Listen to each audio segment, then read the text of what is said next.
your stinking paws off me, you damn dirty ape!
When things look bad, it looks like you're not going to make it.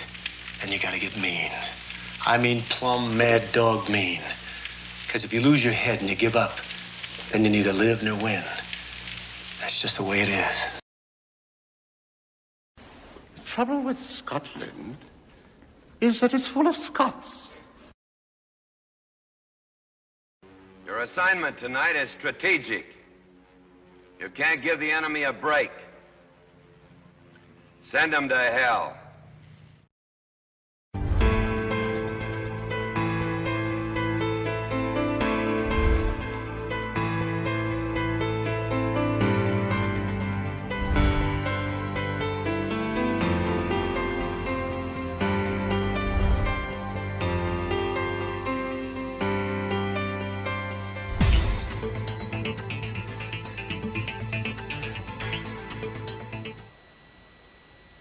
No bar, no pinball machines, no bowling alleys, just pool. Nothing else.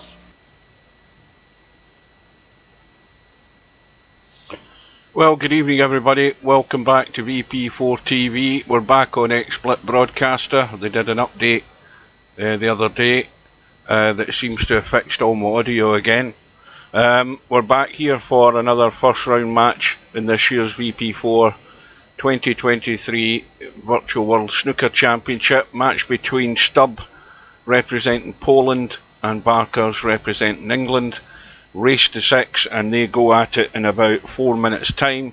Steve said he's going to be here, so I'm just going to do a quick tab to check. Let me see if I can get rid of that first. Do a quick tab, I'll be back in a sec.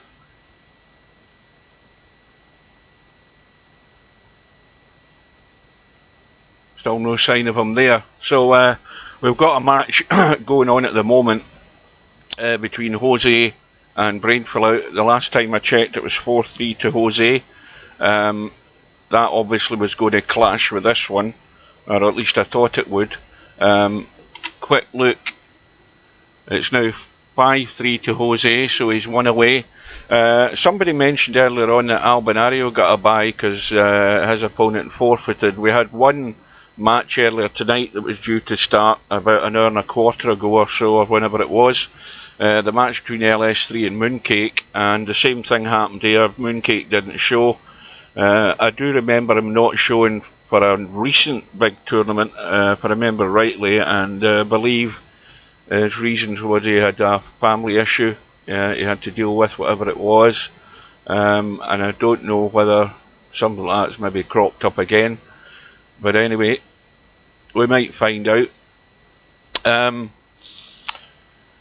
Well, so far this tournament has been sort of bits and pieces. There's been nothing too exciting. Matt, of course, has been the strongest player so far in the matches I've done, or MC Clarkey that is, and the highest break is still from Matt. It's a break of 66. I expect that to go tonight because Barker's, he plays snooker basically, so he should be getting a higher run than that. Stubb will win with a good chance of that if he's given that opportunity. Now, the one thing I've been commenting on in the other matches is too much one-dimensional play, not enough thinking about the tactical side of it, and that's what I want to see, because that's how you can win frames. It's how you can win matches if you're not as strong as the other guy. You know, you can pick him off.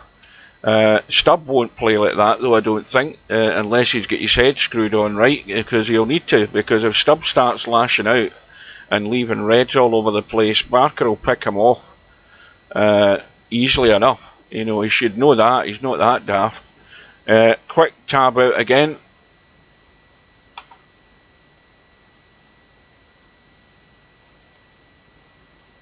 Still no sign of him, so he's cutting it really fine. So, what's the predictions? Somebody say 6-1 to Barkers. I think that'll be a semi-process 6-1. I don't think it'll be as serious as that unless Stubb's really playing like a numpty. I would expect him to be good enough to at least get a frame off him, if not more.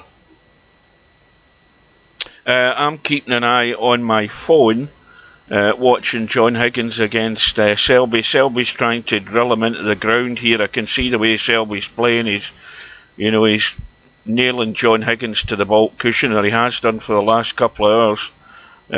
When I watched it today and the start of tonight, Higgins is back to 10-6, but Selby's in grind mode, and that's not good because Higgins is showing signs that he might be running out of steam.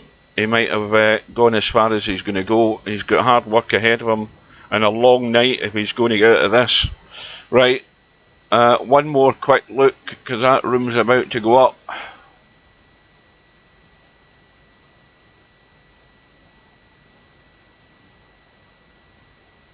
Welcome to VP4TV. You're watching a Tactical Genius production. Please welcome your commentary team for this match, 9ball.com and Super Admin aka Steve Chapman, CEO and President of Celeris, Inc. Good luck to both players and have a good one. Well, good evening to Steve. Good afternoon. Good evening. I hope we're all coming through loud and clear, guys. We've had an update to Discord as well, so...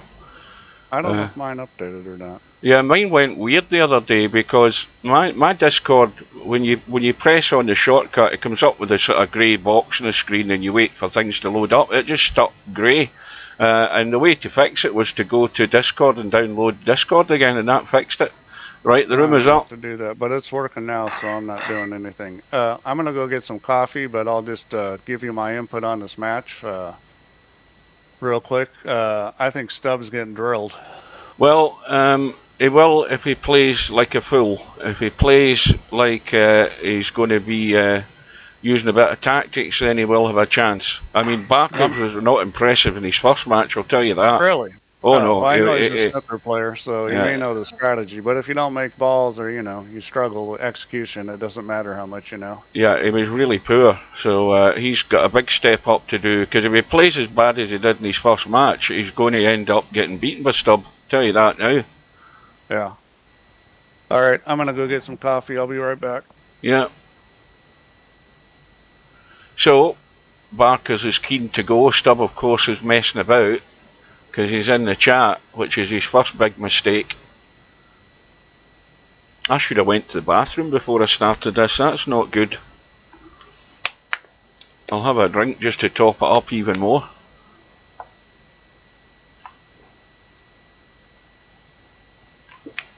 So, we'll have the lag for the break. And of course, you then have the choice whether you want to break off or whether you want to put your opponent in. Well, if you're comfortable with the break off, then you break off because you want to try and nail your opponent. No, what match was I watching? I tell a lie, I'm getting confused. You're right enough. It was a match against... sorry, I take that all back. It was a match against LS3 I was watching. I was thinking it was a bloody tournament match. Well, it was a tournament match. It was the snooker best of 5. And I watched him play LS3 that night. And he was awful. By all accounts, I think he played it another night and he was better. But what I witnessed was not good. And that night when LS3 had beaten him... she then played the final against Christian, I think it was, and she got her highest run, which was 126, which is well done. So it's onwards and upwards for LS3. She says she's feeling a bit poorly tonight, so she's gone to bed. So Barker still waits. The clock is ticking. Stubbs getting his alerts to get himself into the room, he knows that. And we're already 3.5 minutes. Now here we go, he's in at last. Stubb on the right hand side. And he's twirling his cue. I think he's up to his tricks here. Yeah. So good luck from both players. And Barkers is going to win the lag, hands down. Because Stubbs nowhere near it. Interesting choice here from Barkers. He's put Stubb in. And let's see if Stubb comes up with the standard break.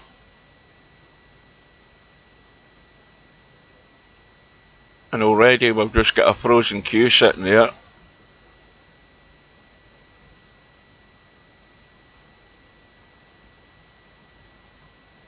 Well, he doesn't get a lot of VP4 time at all, Barkers. I never see him here at all.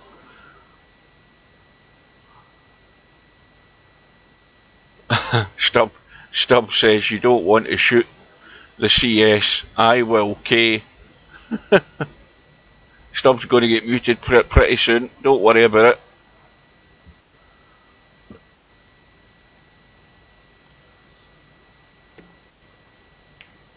And Stubb's going for the. Now that's what I used to do in VP3. I used to do that, the thin break like that, because you know VP3 you couldn't leave anything open. You'd be dead and buried.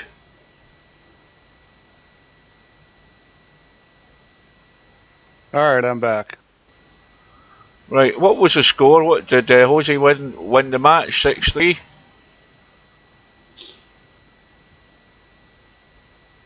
Well, all you missed was the lag, which Stubb was nowhere near it in the lag. Barkers won that hands down and put Stubb into break. And Stubbs had a half decent break off, by the way. That's an interesting play. I don't understand why he didn't try thinning on the right and coming back up table. I don't get that play. Well, what I would normally do is go 2 rails into the back of the pack, depending how the balls align at the back of the pack. That is wrong button. Hang on a minute. Why not send the ball on the right? He wasn't blocked there. Stubbs already had a smash at that one, and he's got away with it. I think that ball went, and I think it went by the other red. Well, Barkers can't see the one at the back of the pack. I don't know. This looks to me like just stop shot on the red and pin him on the brown. I mean, that's a simple shot. I mean, Stubb might still have the edge of the rack, but there's balls up table, so. Well, so now the safety zone isn't in bulk where it normally would be, so we're going to get reds ending up down the bottom of the table here. I'm not a snooker player, but it seemed to me that pinning him on that brown was the thing to do there.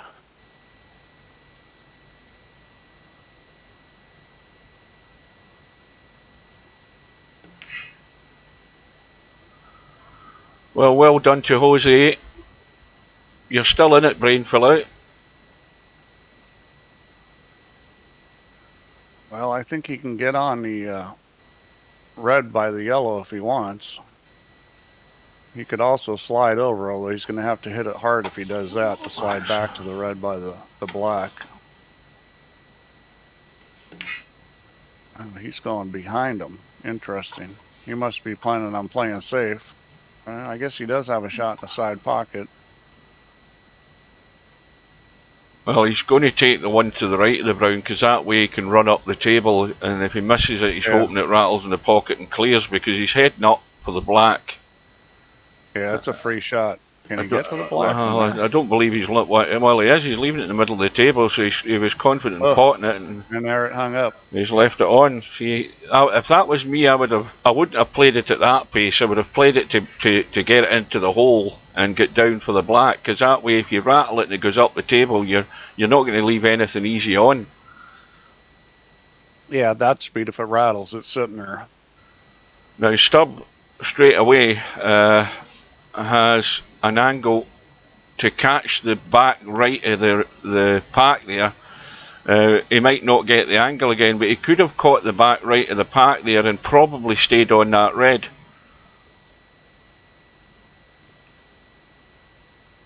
Right, let's check my other camera.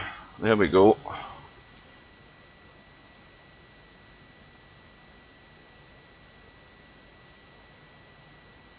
And that angle that he's got, I don't think is any good.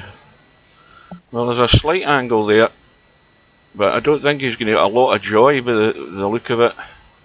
No, I don't think so. Yeah. Well, so now... He might have moved the ball out that speed if he would have hit one.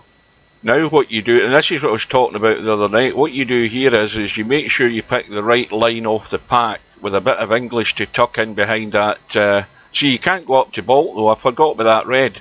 I didn't see the red behind the brown there. I forgot about that. But you can't play safe in Bolt now. You have to keep covering that red.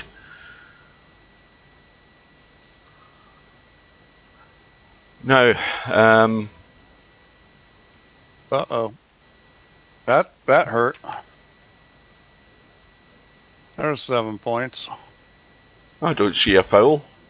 Oh, yeah. Did he get a piece of red? I thought he only got the black. He must have got a very small piece of the red. I didn't see anything. Unless I missed the thing coming up on the screen, I never saw a foul.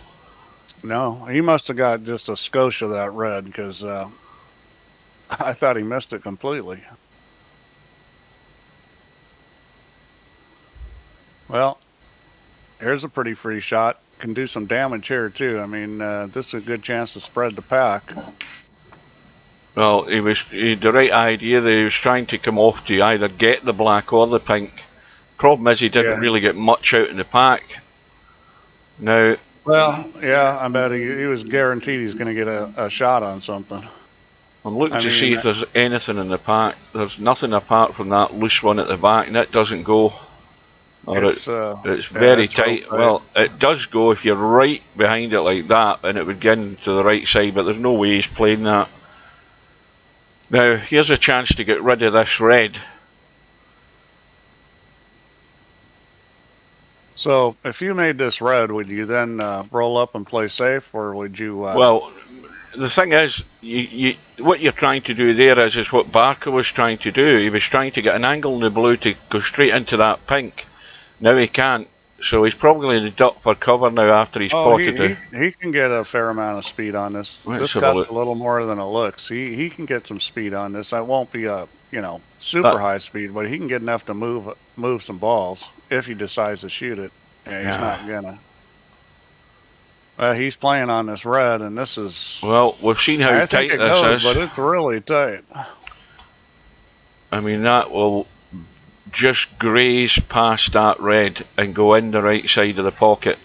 Yep, there you go.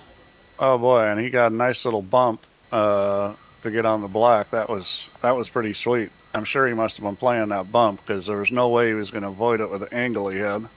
Now, if this was me, I'd be playing that green and dropping behind the brown.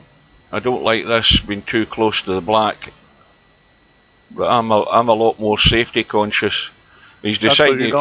You don't know how to aim. I keep telling you that's not a hard shot. he's going to do it anyway after he's potted the black. And now, Stubb, the first thing what I keep telling people on these snooker streams, you've got to go up to the pack and have a look first before you make a move, because these reds move in VP4, and it's very easy to open them out if you just catch them a tad too thick. Now, the safest route would be there. I haven't got my lines tonight because I'm not using the XSplit Gamecaster, but you want to go 2 rails into the back of the pack. That's the safest route. You're no way you want to open them up, so it's 2 rails, and the angle's there to do it past the brown. I don't know, the way this pack's sitting, I'm not sure the back of the pack's wonderful, because well, it isn't snooker. It's a decent enough safe. If you get there, you can't get back to Bolt. See that little V? If you come into that pocket, I think there's a good chance you're going to leave a shot. I guess if you've got the speed low enough, you'd be okay. Well, see, and there's just what you were talking about. Stubbs falling into the trap. It's far easier to roll dead weight into the back of the pack. You'd be unlucky to leave something on, and Stubb hasn't got away with it. And now Barker's, if his is a snooker head, then he's getting the angle in the black to get into these reds now. And I think he might. Let's have a look. You see, that's way too straight. He can stun it in really hard. He's got a little angle, but it's going to be hard to move many reds at that angle.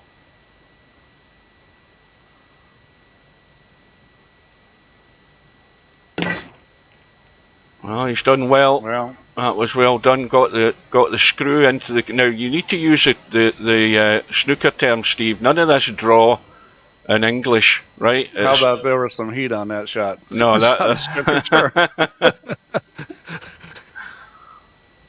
Now, this is good to get back for the black. Now this is natural. I don't know whether he used to do it, and I just play it as a natural angle, but he's missed it. That's a big mistake. Now, how many have we got in the stream? Because now they've got Steve cornered. I'm going to... We've got 14 in Twitch. Right, we've got 18 in total, so I promised the guys the other day I would be asking you this question, Steve, now that I've got you cornered, so you can't back down. We have no prize for a 147, and we have no prize for a high run in the tournament, or the highest run in the tournament. So, what I'm going to do is whoever gets the highest break in the tournament, I'll give them $1,000 V. That's what I'll give them, and that's got in front of witnesses. I've done it before. I think it was Cobra that won it in the straight pool or something. I can't remember, but anyway, I'll give $1,000 V to whoever gets the highest break in the tournament, and that's a guarantee. I'll top up their funds. And what is it for a 147? I wonder. I don't know. What do you think? 3,000? 5,000? Well, I was thinking you could either do that, or you could give them a year subscription or whatever they want. I would give them the choice. Yeah, I could give out a year subscription for that. There you go. That's an accomplishment if you can do a 147. Right, so... Yeah, I'll put that up. Year subscription if you make a 147. And a top up of $1,000 V. Give them a nice cue, get lost.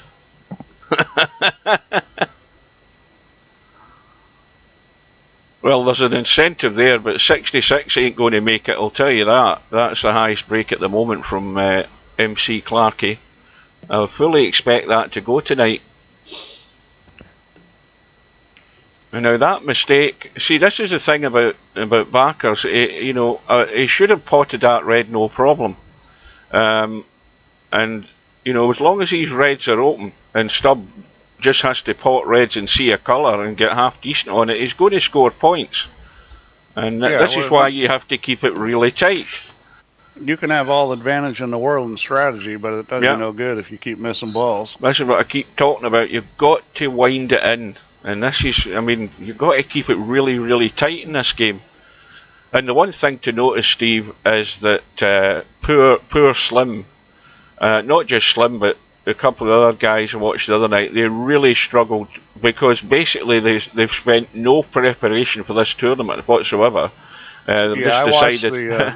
I watched a little bit of the Rossi stream last night. I watched the first couple of games, and Slim was struggling. Yeah, and they don't realise that, you know, these balls they'll move a lot more than you think they're going to move, especially the cue ball. If you're playing a little roll through or something, you know, you get caught out. Totally different physics. The other thing about the strategy and stuff is, you know, I've said this before in the pool, is that, you know, it's easy to listen to the stream and I'll say this and that, and somebody goes, well, I'm going to do that. Well, you're not going to do that if you don't go practice it, because when you get in a match, you know, you're not going to, you need to be able to play without thinking a lot. And if you haven't played the game much, it's usually not going to go too well. Well, you see, there's a you know, a sensible shot by Stubb. You know, he's left nothing on for Barkers, and Barkers is under pressure here too. He's going to probably, you see, if he plays the top two reds, the third red's going to hit the back red and go towards that pocket. He's got to be careful here, and this is the type of thing you need to look for. He can play off the ball on the back rail. He's got it nice and thin though. That's a good shot. That was a very good shot, because that was a little risky playing off that ball. Yeah. That's how thin you have to get them, so that you do not disturb those reds. They will open up. You get them that little bit too thick. Yeah, see, Stubbs probably going to play off the back rail ball. That's too easy. He didn't hit it hard enough. Well, the other thing is, I don't think he's really done any damage with that though. Yeah, nothing goes. Yeah, nothing goes.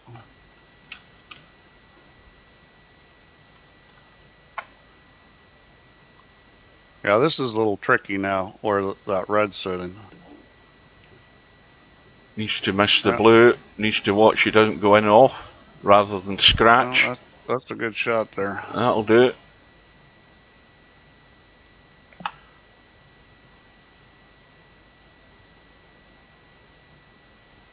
Well, for sure, Stubbs got to play off that red out in the open. I mean, I'd actually think about cutting it towards the pocket, just because if you can't come up here, you've got the pink, the blue, the green. You've got all these balls for blockers. No, that's not bad either, though.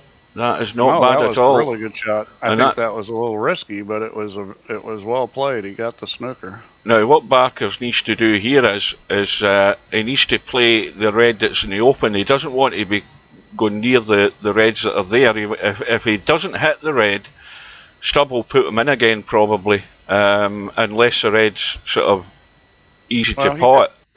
He could probably soft roll up on those two reds, but well, I mean, if you hit it wrong. Well, that'll do it. Yeah. Now, always check. Yeah, I was listening when you said soft roll up, because I'm like, you know what? That's a great way to play, because when you got multiple balls, the cue ball is all the balls are gonna slow down real fast when you start hitting multiple balls that have gaps in them. Well, this is going to open things up, because he's going to try and push the red over to the side, and that's just no good. Again, that's where you have to be thinking on your feet at all times before you move. He only sold out 3 shots. He's got his choice of 3 balls. That was pretty bad. Now, the way this table is now, I would expect Barkers to clear up. You know, there's not any issue in the table whatsoever. The only thing he doesn't want to be doing is going near the pink, if the pink's going to tie up these reds, and that's the thing, the pink will spot, so he's not going to pot the pink. He'd be crazy to do that. I think the pink will spot, or almost. Shoot a red in the side pocket next. Yeah, the pink will make it tougher to get on any reds. I mean, he's got to make at least one of those reds. I don't think he's that great here, looking at this. Let's have a look. No, I think he's down fine. The table. The top red in the side pocket, I think he's fine. Oh, it's a bit tight. Yeah, he's got it. Yeah, the only problem now is he didn't get enough top in the cue ball, because he's got a wee bit of a cut in the pink as well now. And he's, yeah, I'm not sure what he was doing there. I thought he'd draw it back, but. See, the safest route was to go forward though, because that gives you the choice of the pink or the blue, or even a bulk colour if you needed it. Yeah, if he would have gone forward, he probably would have had either. But you're right, either one of those, because it was going to go to the rail and probably come out running somewhere towards that red. See, that shot I was talking about there, Steve, that's a typical snooker shot anyway, where you're just trying to get yourself into an area where at least you've got a choice of options, choice of shots. In this case, it would have been the blue or pink. But sure. He's recovered it. He's recovered it. It's just like straight pool or 8-ball or any game where you have multiple balls you can shoot. You're going to play for a position where, you've got multiple choices. If you get funny on one, you got another one. Well, this is looking good where he's sitting. He's doing an awful lot of thinking. The only thing to worry about here is whether he's playing the red into the side, the one that's to the right of the blue. He's just played for the short one, the one nearest him. Yeah, which is a little bit tougher cut. Now, if this was me, I'd be rolling up to maybe even bump that red and just play the blue. But he's held for the pink. The only thing is he's the wrong angle in the pink, so he just needs to drop this in dead. He's fine. He's fine on this pink. Doesn't want to get a lot of top on it though. And now the colours are all in their spots, virtually apart from the brown. And so he'll probably go up blue and to get on the yellow, and then he's out. Now he's a little funny here. Well, he didn't get over enough. Yeah, no, he's fine. He just needs the blue and Stubbs dead in the water as far as snookers Stubbs go. Already dead on the points. Yeah. Okay. Now, let that be a lesson, Stubb. He's played a really poorly thought out safety, left the red wide open for Barkers, and Barkers is going to do what he would normally do. and that's tidy up the table. Yeah. I mean, fully expected him to run out. The first time I played in a one-pocket tournament, I get against this guy that's a pretty good player, and I decide to play off the second ball on the break because it's safer. You know, instead of playing between the first and second, you play between the second and third. So I don't put the cue ball on the rail because, you know, if you come off the rail and move off the rail some, it's safer too.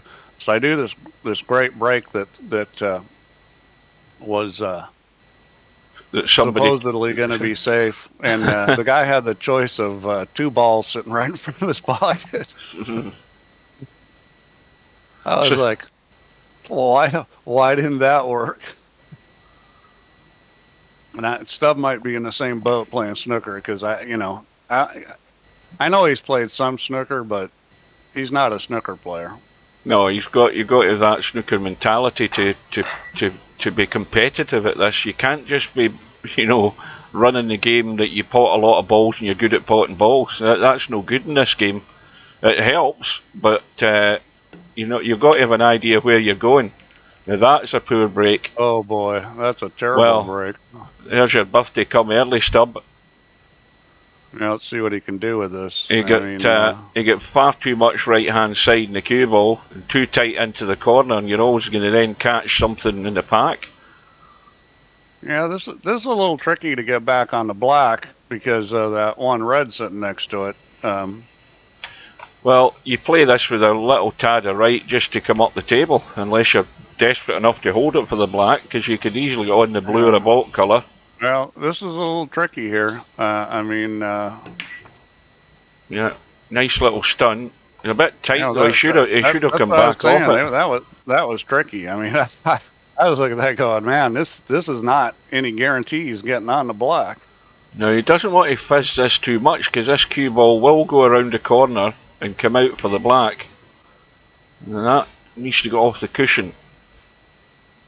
Yeah, he's lucky he didn't end up having the black spot someplace else. No. Where would it spot if he was on the mark? Well, it would spot. Well, that's where the miscue, the miscall comes in, Steve. Not the miscall, the touching ball bug comes in, Steve. That's the one I keep telling you about. You see, if Stubb had held that spot there, the black would have come up and gone back on to the back of its spot as closest to it, and then very often the game calls a touching ball, which is a bug, because you can't have a touching ball. I thought I fixed that. No, you haven't. Didn't I fix that? No, it's still there. Really? Yeah. Are you sure? Had it the other day, I can guarantee 100%. Yeah. I thought I tried to fix that. Maybe I didn't do a good job of it. I could have swore I worked on that. Yeah, it still does it. But Stubbs got reds for the picking here if he's careful, and he will be careful. I mean, he's no mug when it comes to, you know, moving in close like this, and he will score, but he's too heavy there unless he's coming around for this red that's there. Well, he's good at running out. There's no doubt about it. And Stubb can run balls.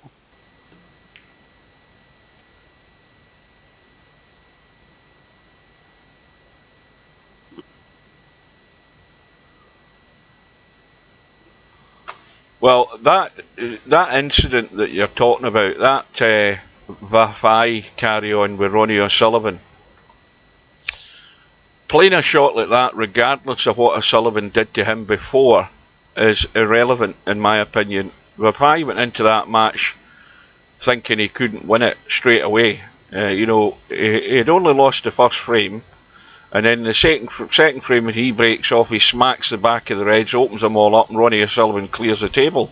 There was only ever going to be one inevitability. But Stubb got himself a little bit funny here. Well, he's on 32, 4 reds, 4 blacks, I think it was. And the 147 still on. Nope. Oh, I don't want to be giving Stubb $1,000 V.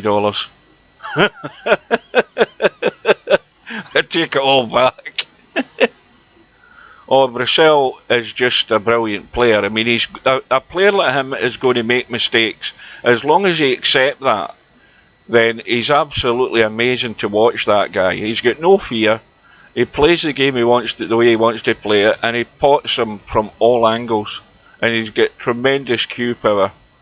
You see the stuff he was doing today, it's just nuts, the stuff he was doing. And what about this, Steve? Ronnie O'Sullivan, in his final session today, was 10 frames to 6 up against Luca Brissell. O'Sullivan only needed 3 frames to go through to the semi-finals.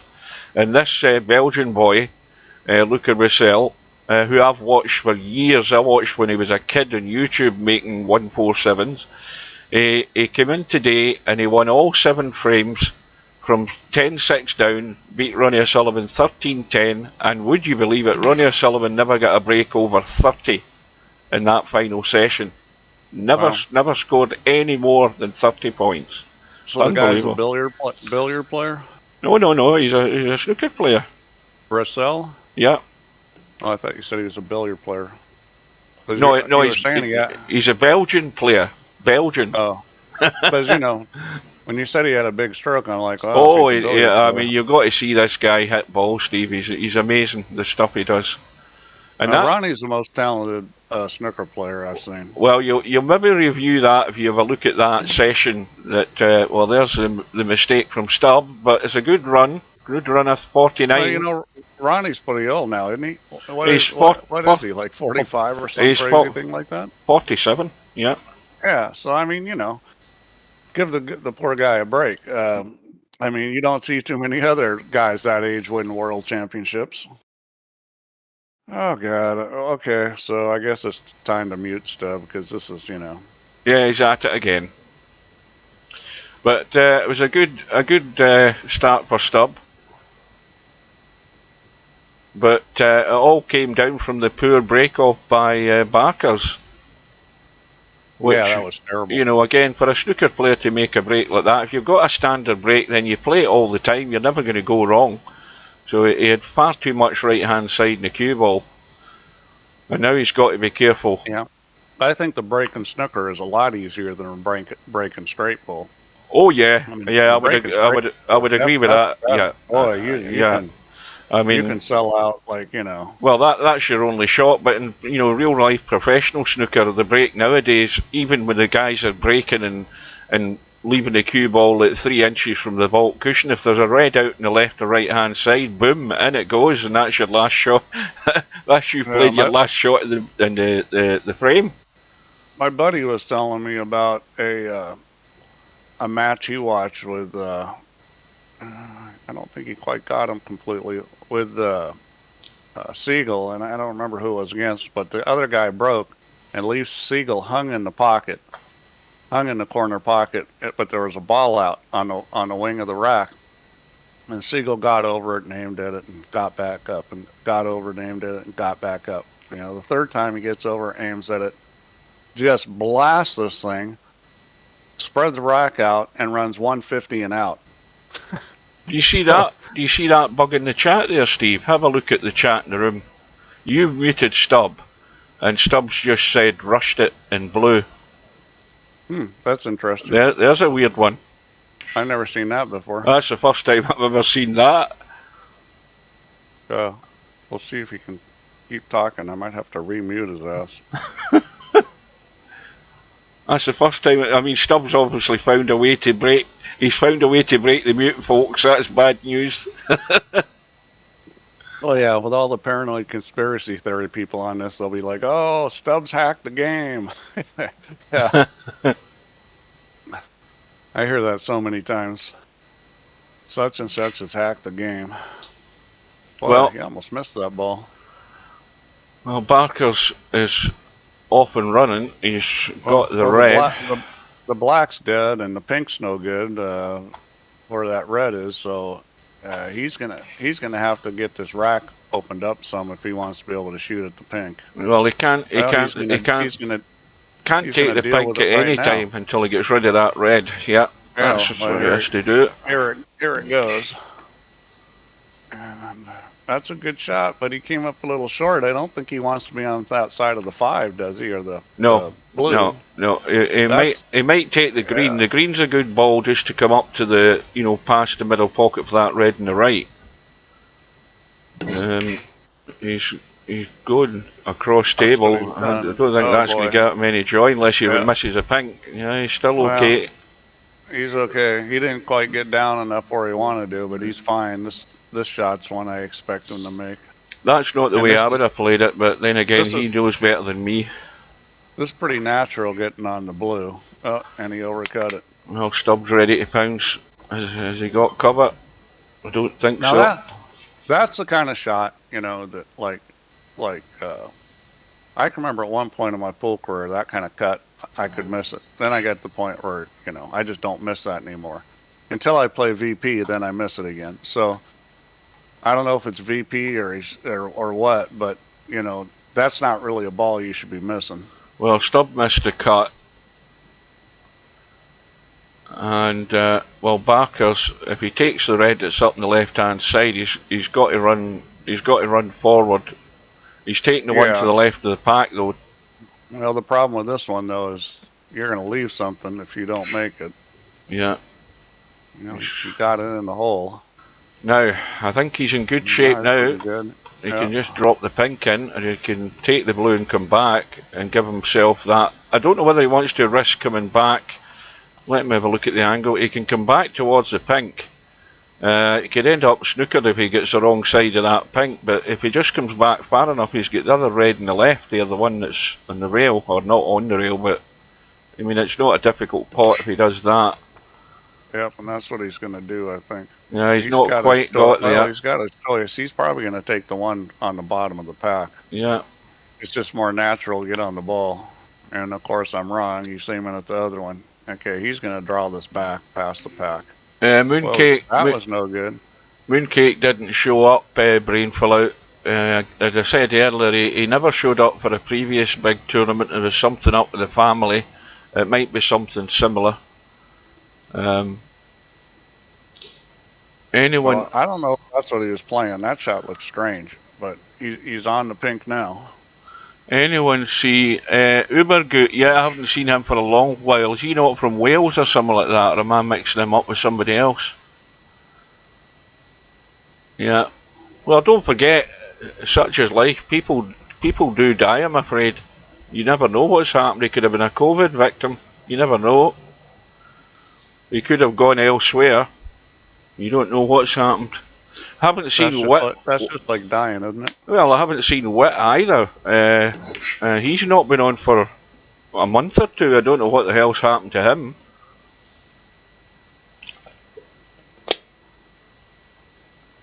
Keith was on. I don't know whether you know Steve, but Keith, you know, the Irish guy. Yeah. He was on.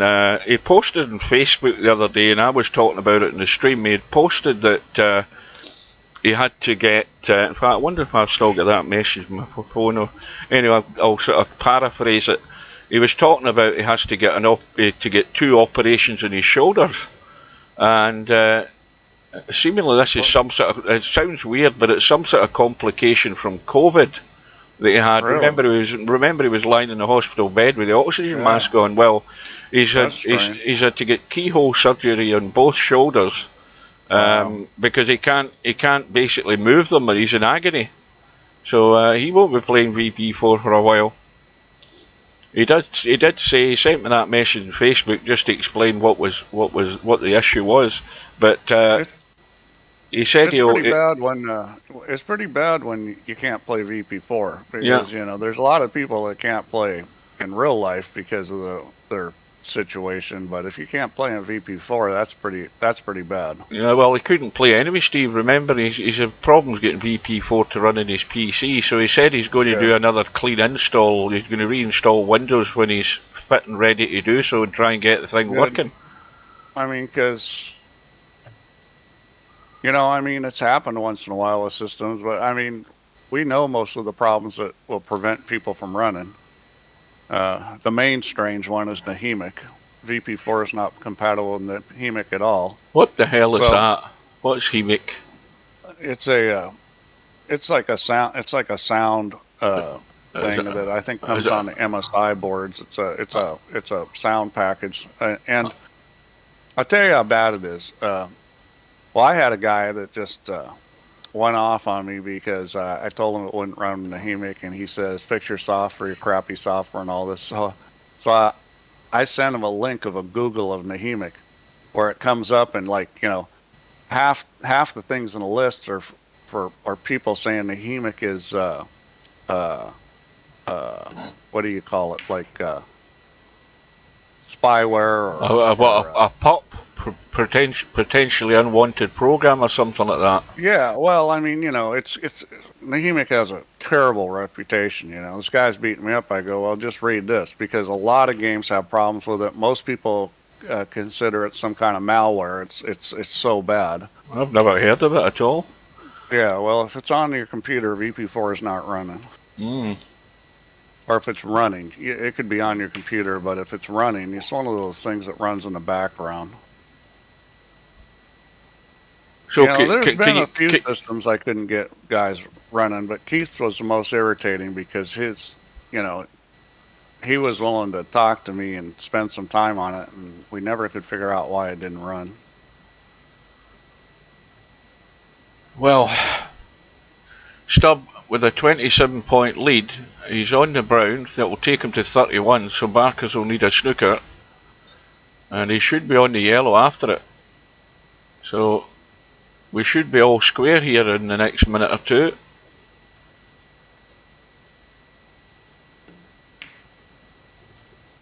And that'll do it, as long as he doesn't go too far. Yeah, he's okay. This is the kind of angle I've seen people rattle balls. See, you shouldn't miss this shot, I always, obviously, you go forward, but I always tweak it with a little bit of left just to come up and open the angle, make it easier to pot the green or hold for the brown. Force a habit, I suppose. Of course, you make the pot more difficult doing that. Sure. See, because that's what can happen. You can come up and just go straight into the brown. I always make sure I'm taking evasive manoeuvre, but he got lucky there and just come up the line. Well, you don't know that it was luck. I mean, maybe he knew where the cue ball was going. Well, Barkers has got a match on, like I thought he might, if Stubb plays sensibly enough. And I'm talking about Barkers not giving him easy opportunities either. That's the thing. Barkers has got to tighten up. They've both made plenty of mistakes. But there's one right there. Let's see. Has he got enough where he's got, what is he at, 36? Yeah, it's all over. Now, here's a question for the guys. I'm just going to go into miscellaneous and do this and do that and ask them whether they prefer that colour of green or whether they prefer the default colour of green. We'll take a vote on it. Which green? Well, there's two greens in VP4. There's the default, I'm talking about the snooker table, that is.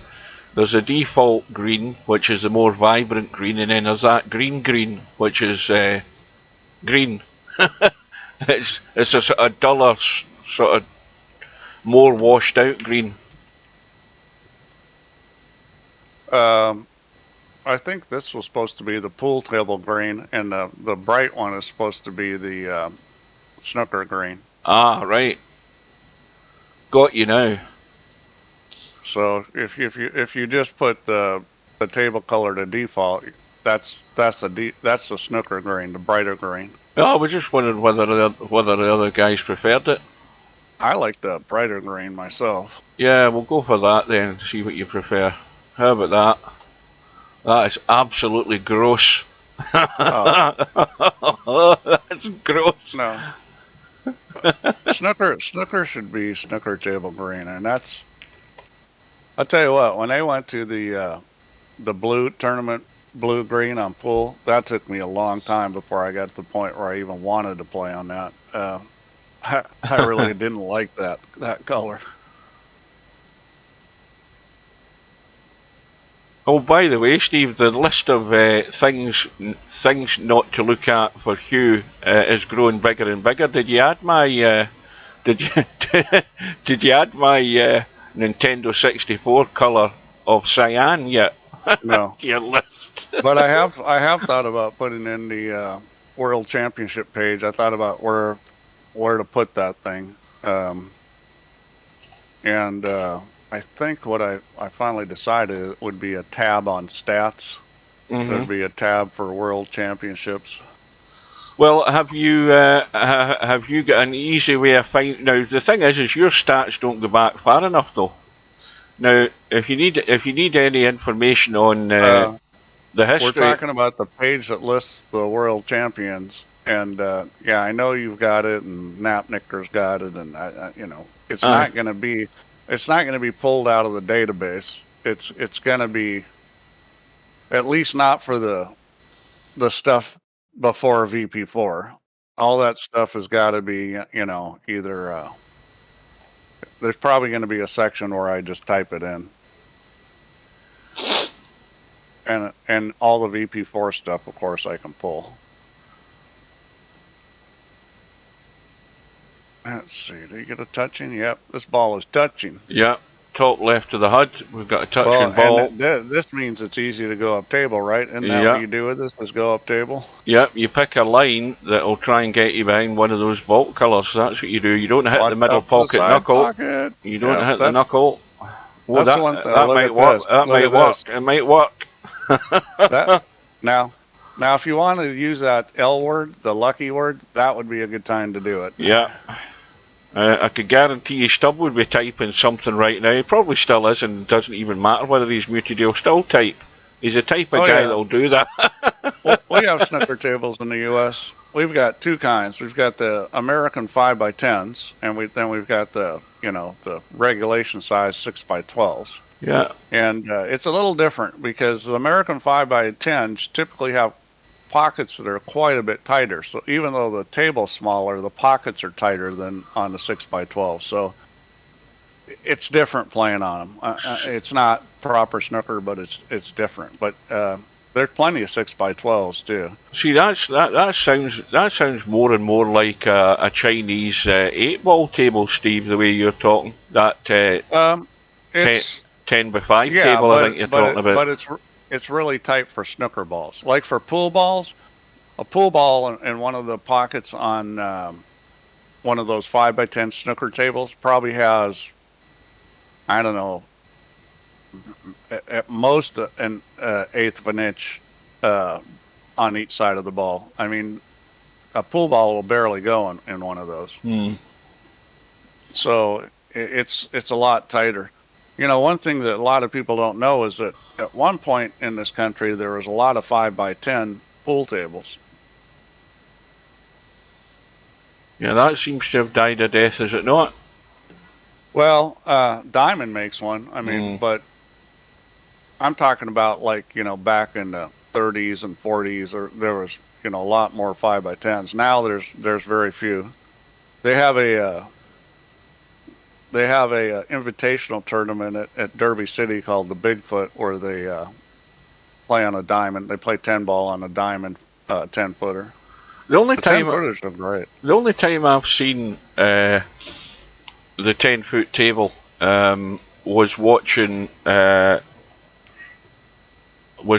challenge matches with Earl and Efren on the 10-footer, and that one in what do you call it? You know the one I'm talking about. His club, the club he was at. I think that was in Steinway. Steinway, that's right. That's the only time I've seen anybody on a stream playing in a 10-footer. I've never seen it anywhere else. Yeah, well, I mean, I've seen, there's probably been some other ones. I mean, I know that one of the places in Vegas had a 10-footer. Actually, a place local here, well, local enough, Hinesville, they had a 10-footer for a while. Well, Barkers is off and running here. Stubbs left the red hanging. Yeah, I mean, one of the things that's a little different strategy-wise, I think, about snooker is that versus pool is that on a pool table you'll hit that thin cut a lot of times and maybe play to overcut it, and if you hit a little thick it goes in, and you're moving the ball up table, so it's like a two-way shot. I might make this and then be able to run balls, and if I don't, I'm probably getting safe. But the difference on a snooker table is the ball hangs up. Hang on a minute. Steve, King Zaki or whatever it is. I see that. So is this something that both players, I guess it's Fox asking you, both players must have Must have been okay with this. Let's see here. I'll do that right now. What, has the guy got a dodgy connection? If he's got a dodgy connection, that's already a problem. Is Chimpy there? Is he watching the stream, or is he playing in a tournament, or is he going to bed? Okay, so it's Fox and King Zaki. We want to reset. Okay, so let's see. Do we still have time? Yeah, we got till May 1st, so there's still some time. Yeah, this is what, the 26th? Was it the 27th? 26th. Oh, he's watching TV. Well, I typed in the chat earlier on today. I said I was posting a link for the match tonight, and then I typed Chimpy will be back tonight. You'll see. Yeah, I just reset the match, so they're good. They just need to agree on a time, but they're good. And Chimpy was confused when I said it, and had he been here, I would have done this for him. Oh, look at this. I don't know if he's trying to play that ball out of the rack, but he hadn't left anything. That's a good shot. Now, black ball looks to be stuck right in the middle of the bunch of reds. Quick look up table.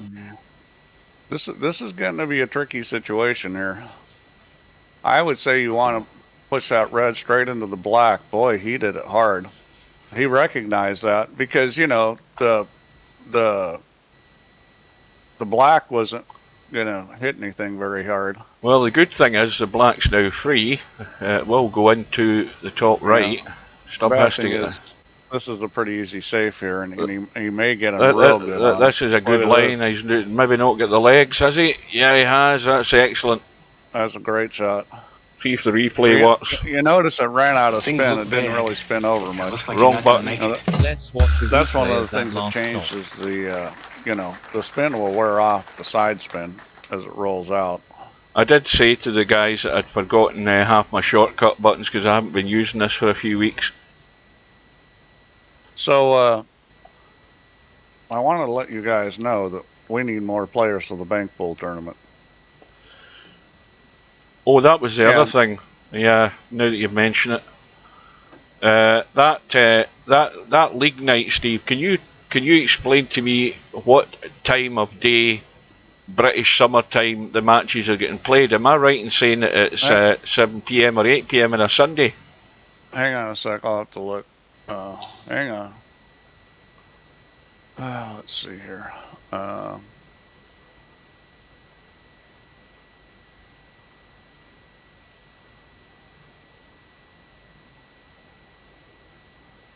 I need to look at this tournament and see what the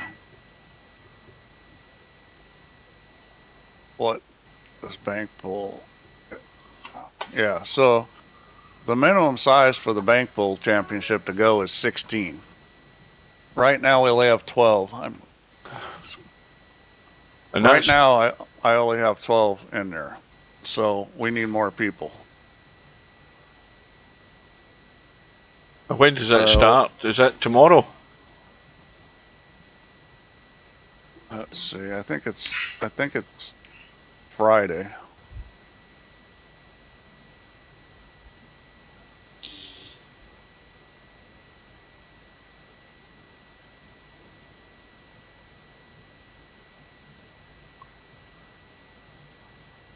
Well, Barkers has potted a red, but he's going to have a long black. Yeah. He's Right now it. we've got 12 and we need 16. So,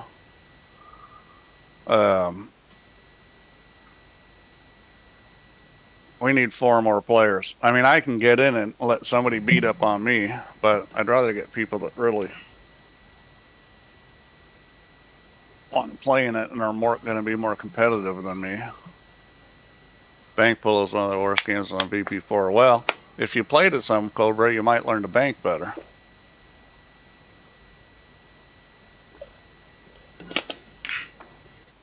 Are you looking at this league night? What the times are for it?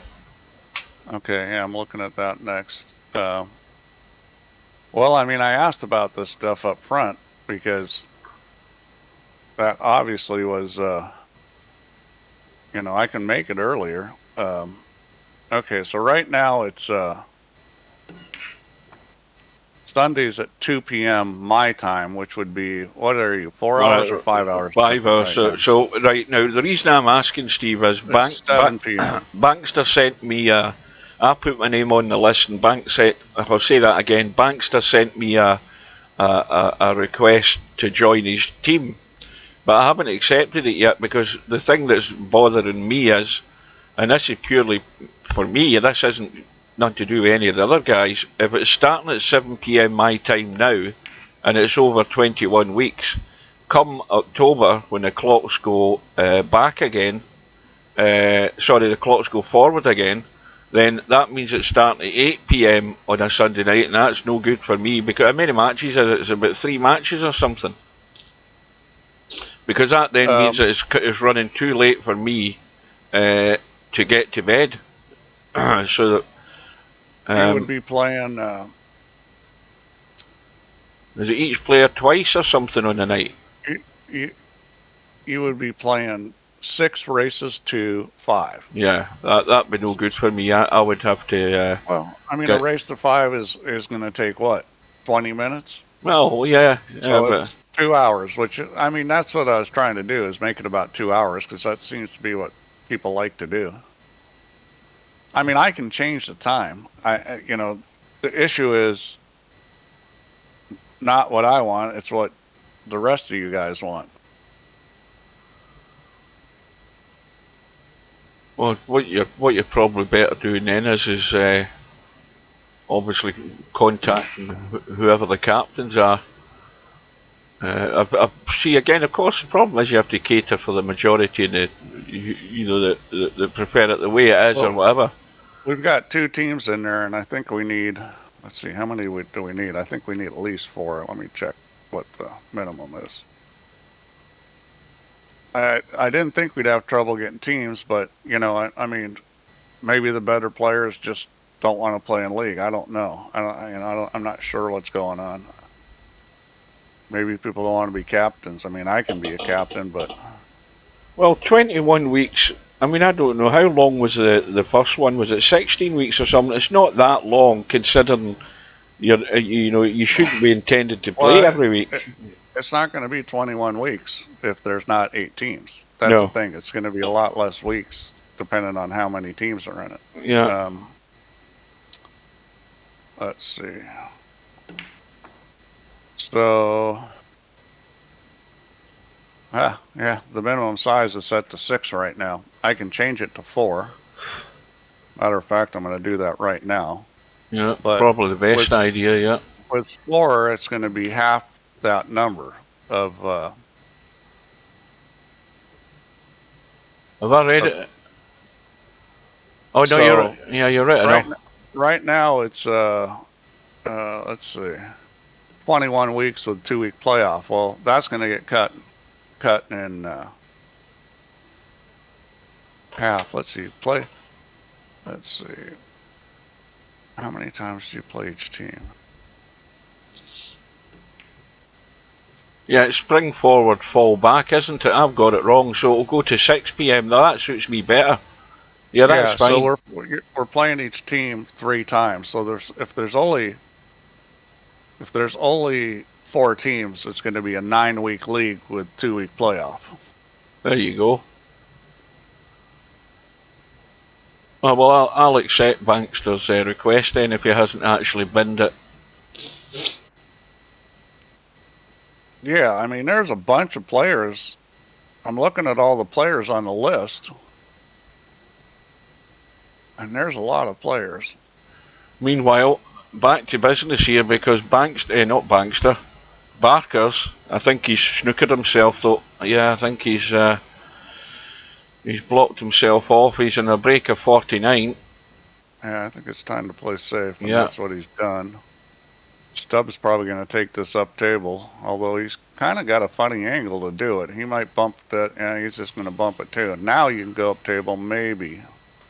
Let's It's not have a look. touching, so he Yeah. may just Yeah, he can bump get again. He can get up table. He's got to Well, get cover the though. problem is he doesn't want to hit the blue. He's got to miss the blue. I think he can do it, but you know, there's also a corner pocket up there. I mean, this is a little risky doing this. Yeah, he just put a got to little, the other side of it. Yeah, a little bit of drag off it there. and that's a pretty good shot. I mean, there's Well, there is Stubbs 57 behind with 59 still in the table. So Barkers really just needs one red in any colour, and that'll give him this third frame. And he's about to get it, I think. yeah, he's going to get it for sure. Yeah, this frame's over. That was an all or nothing shot there from Stubb.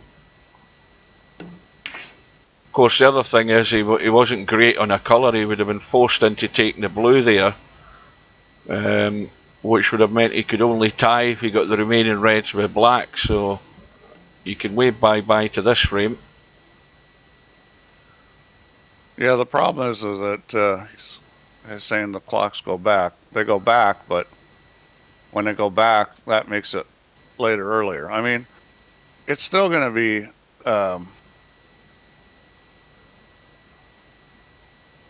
I'm trying to think what it's going to do, whether it's going to change it or not.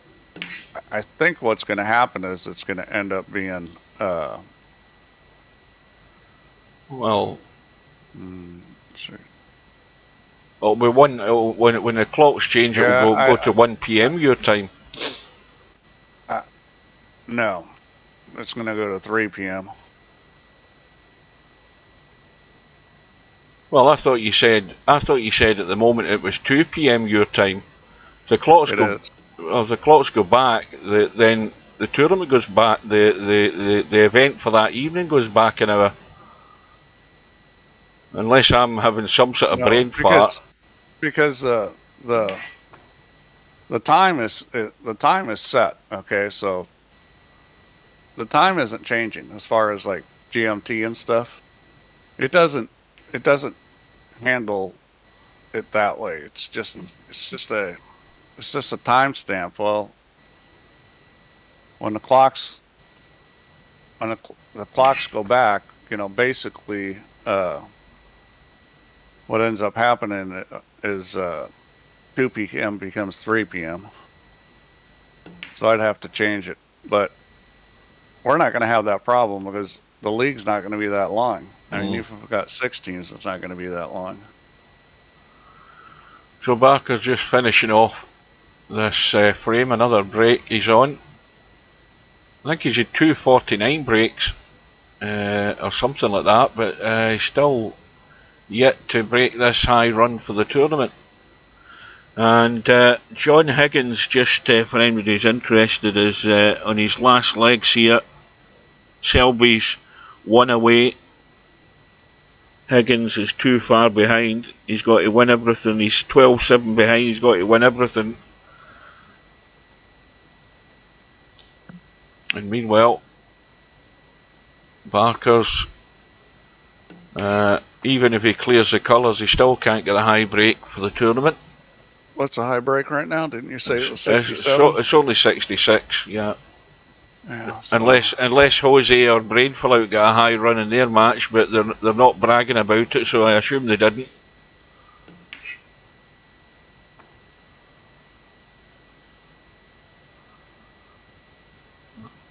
But Barkers is certainly scoring better than what he did in that match with LS3 that I watched. I'll tell you what, I bet playing liability to help some snooker players. We don't have liability in VP4, but we used to play this all the time. So it's a great gambling game. Most of the places I played it on, it was on a 5x10. And the way you play it is snooker with 6 reds. And you basically play kind of similar to snooker, you know, in the sense that it's make a red, make a color, and so on. But it's a gambling game, and you pay who follows you. So in other words, if you're playing for $1 a point and a guy behind you runs 30, you have to pay him $30. So, and then you draw for the order every time. So you pay the guy behind you for the points he scores. So when you play that game, you don't ever want to sell out, because every time you sell out, you're paying, and it teaches you to play, safe. Well, it teaches you bankruptcy, the way you're describing it. Well, I mean, we used to play, one of the guys that played in the game all the time. See, the thing about the liability game is, you could play with anybody, because you weren't going to be in front of the guy that was a great player all the time. We had a liability game going, 50-cent liability game, and Jack Cooney, who's, in my opinion, the greatest gambler of all time for pool, at one stretch, he probably played in it for 9 months straight. He was in our pool room, and he's winning. He'd go in there and he'd win like $150, $200. I mean, he'd play liability for 10 hours, but because if he didn't have a game, didn't have anything else to do, he could make $150 to $200 playing liability. Well, this is just a roll through in the red to get onto the black, but I don't know whether the black goes. No, it doesn't. Black's tied up, so forget that idea. He's just going to leave the long blue. And, well, this is a test. Did you hear that, semi-pro? Q's giving up a $1,000 for high run, and I'm giving up a year on VP4 for a 147.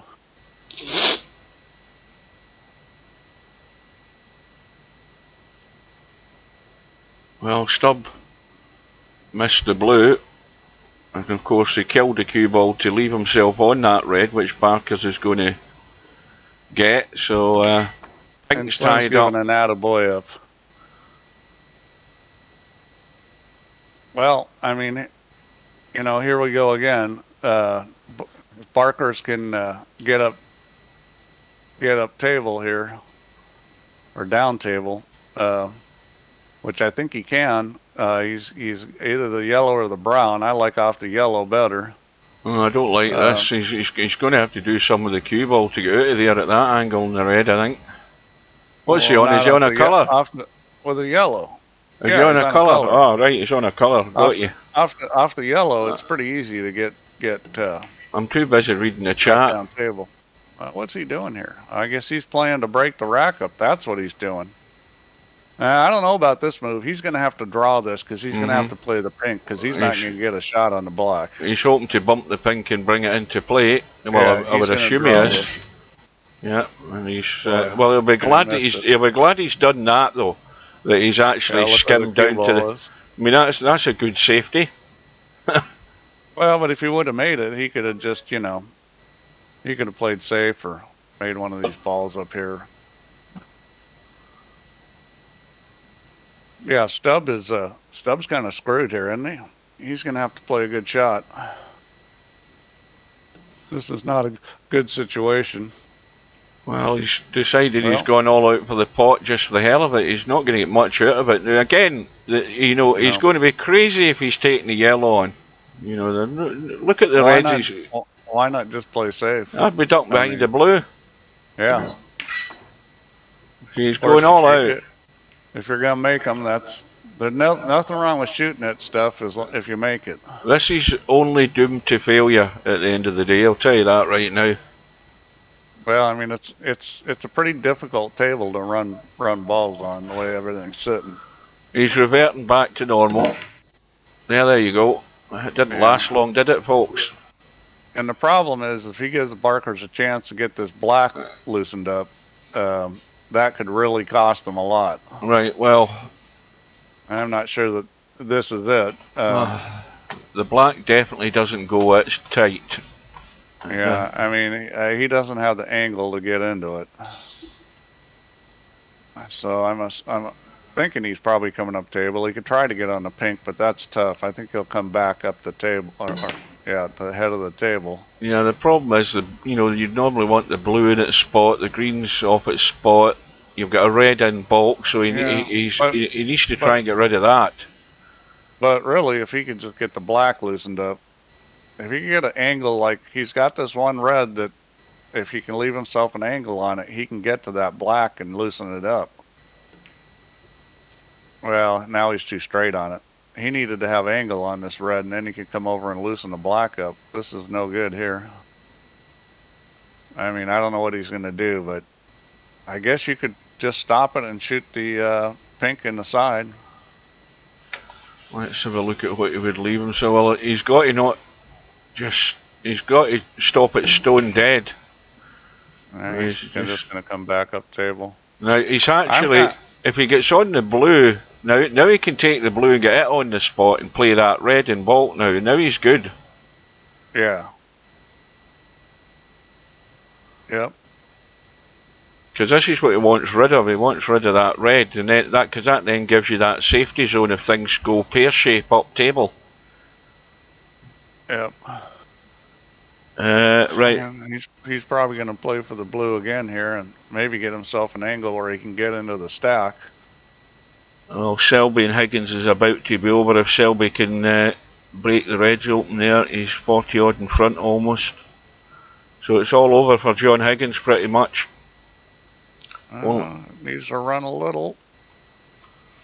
Yeah, well, he's got a lot of angle, but he's definitely going to be able to whack the stack. Well, does he want to whack the stack though, Steve? He's too straight in the brown. He might be forced into doing it, because I was thinking take the brown and get up table for the red into the middle and try and do something off the pink, because the pink's obviously closer. He'd whack the stack off of the blue. He was a little maybe too much angle, but... Well, now he's dead in the water, I think. Yeah.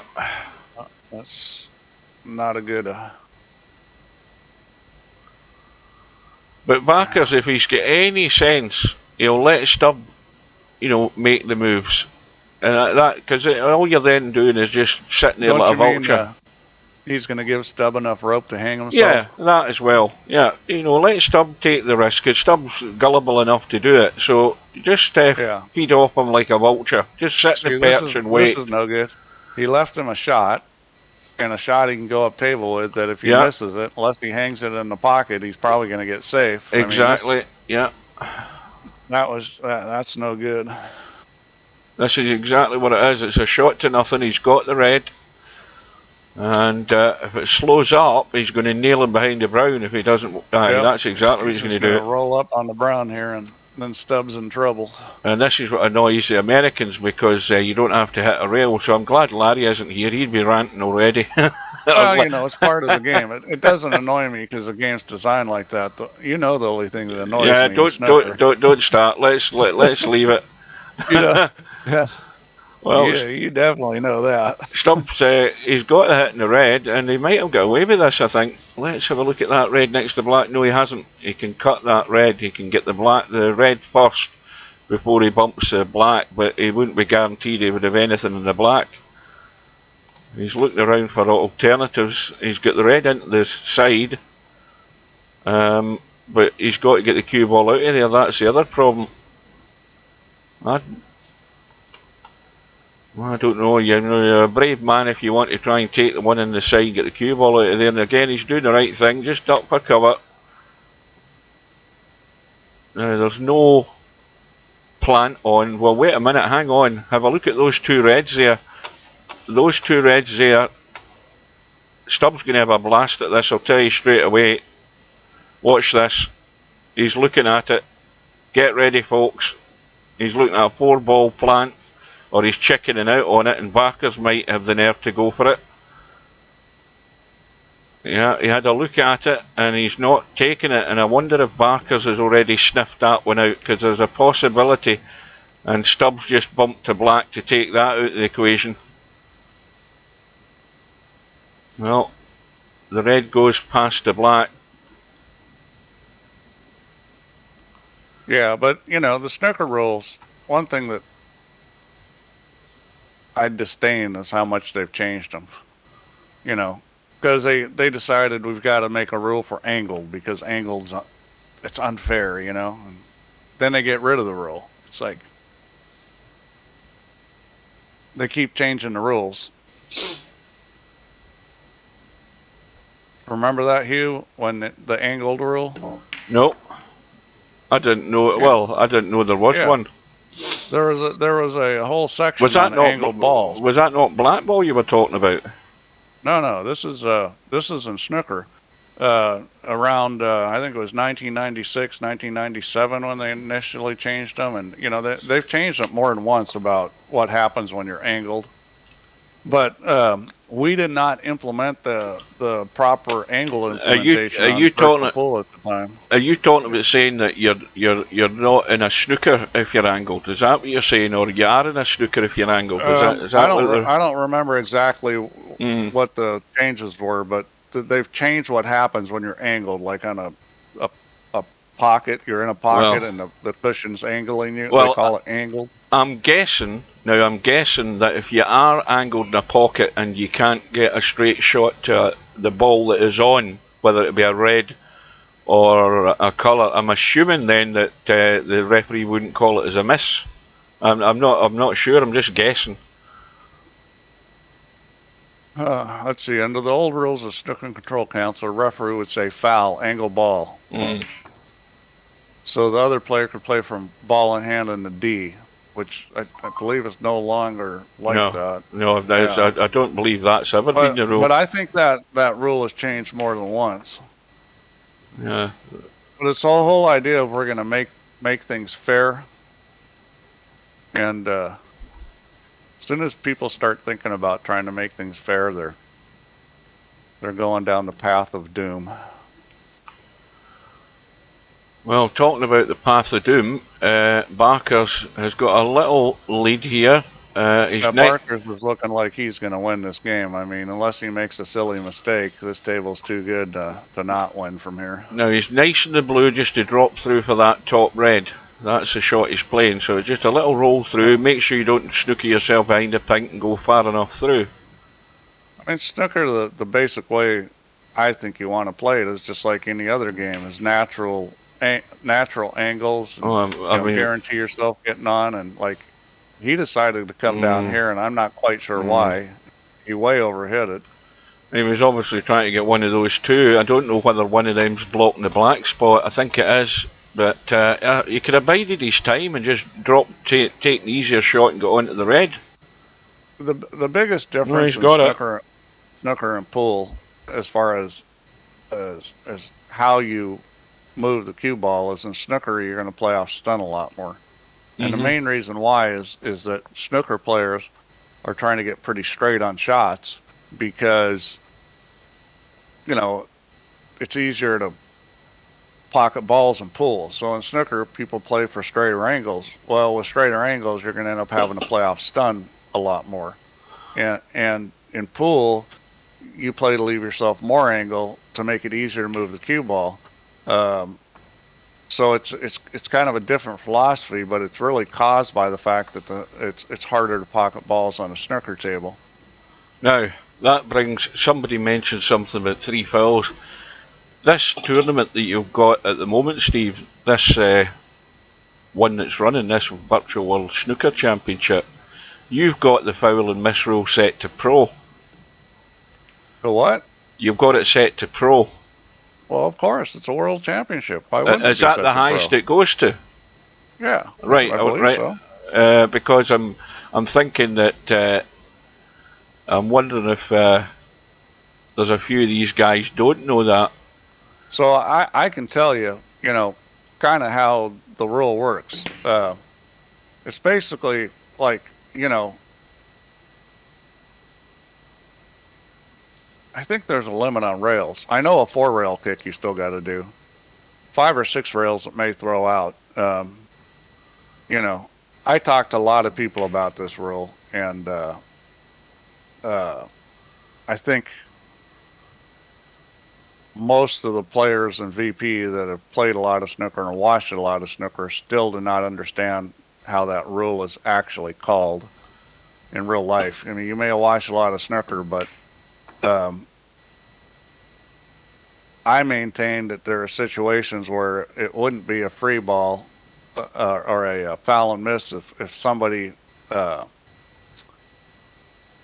shot and didn't hit a ball on, and there were a lot of arguments about that. But when I finally went to some other sources, what I found out was what I thought was pretty much true. Is there are situations where it's not going to be a foul and miss. Exactly, that is correct. And VP, I'm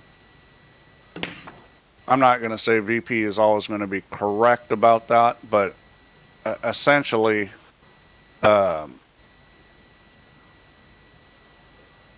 it's going to be pretty strict about it. Yeah, but in real life, Steve, the scenarios that can occur where a referee would use his discretion would be taken into consideration the difficulty of the shot, the position. I mean, for example, if the cue ball's surrounded by reds and you can't get out to get to the colour you're trying to get. Well, I mean, obviously that's an obvious one, but there could be situations with 5 and 6 rail kicks where they would also not call a foul and miss. Yeah, well, we had it recently in a tournament where the referee didn't call a foul and miss. I think the player had like 2 or 3 goes at getting this shot, and then he got really close and never got it, and he never called a foul and miss. But again, that's just taking into consideration the degree of difficulty of the shot he was attempting. I had a lot of arguments about that. I think one of the people arguing with me about that was you. Oh, aye. Not to name names. But but as I say, I mean, I know what you're saying about how VP4 interprets it, and I think how VP4 interprets it is as good as it's going to get for VP4, because it is an objective thing in real life. I think it does a pretty good job. I spent a month on that rule.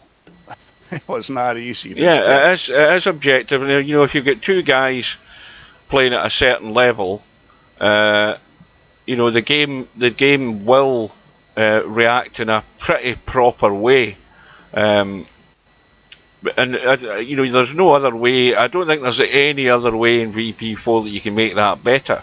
I think it's as running as good as it's ever going to run. I mean, the simple and obvious thing is if you get an open red in the table and you're trying to play thin off it, well done to Barkers, that's frame number 3. If you're trying to play thin off it to avoid breaking the pack, and then that red is deemed an open red where you're not snookered full ball, then VP4 recognises that, and you have 2 goes at it, and if you don't get it a 3rd time, it's a foul and miss for the 3rd time you lose the frame. That's a simple interpretation of foul and miss. The other complicated part is all the other scenarios that can arise whenever you think the more. You know what it is? What's that saying? Where if something can happen, then it will happen at some point. What's the name of the saying again? It's not Sod's Law. What is it? Well, if it's something bad, it's Murphy's Law. Murphy's Law, aye. Something, yeah, that's what I mean. You know, there are scenarios in the game of snooker where certain situations are just totally impossible to get out of it, and the referee would use common sense more than anything else, and you know, he wouldn't call foul and miss for a half an hour.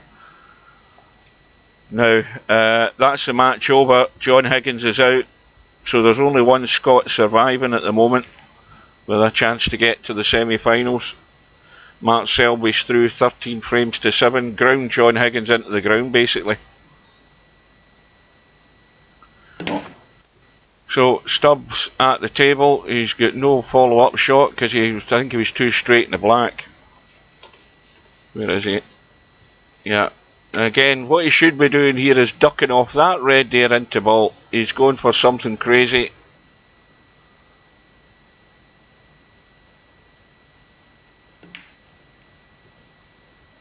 Yeah, and he's left. You know, he's leaving himself. This is the type of thing I'm talking about. You know, okay, you can be a hero and pot a red into the side like that, and then you leave yourself really tough in the black where you're having to pull off cuts all the time, desperate to stay at the table.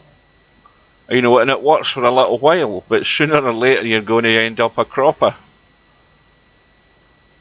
So Stubbs already at the last chance saloon visits each time he's coming to the table, just trying to stay there and keep a run going.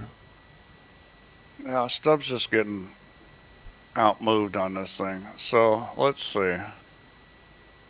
Somebody's asking about 3 fouls, 3 miss frame loss if you're angled or not snookered. I'm not sure what Craig is asking there. If he's talking about 3 foul isn't on a snooker. Well, I think that's see what Craig, what I was talking about there, Craig, is that the referee would use his discretion. You know, if you're in such a position where the attempted shot is involving, you know, multiple rails and the ball that you're trying to get is awkward. Let's say it's just the colours. That's even more difficult.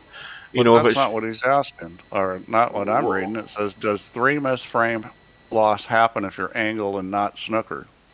I don't know what 3 miss frame loss means. Well, right, I've got you now. So if he's let's say the cue ball, and this can happen. Let's say the cue ball stuck in the pocket here, right, down where the donut is. Let's say the ball you're trying to... I mean, the thing is that if you're angled, you would have to be... There has to be a... There can only be a certain amount of scenarios where that would be the case, in my opinion, because if you're angled in a corner pocket and you can't get down this side of the table, you're obviously having to go multiple rails. Well, I mean, there's situations... Being angled just means that, you know, you've got,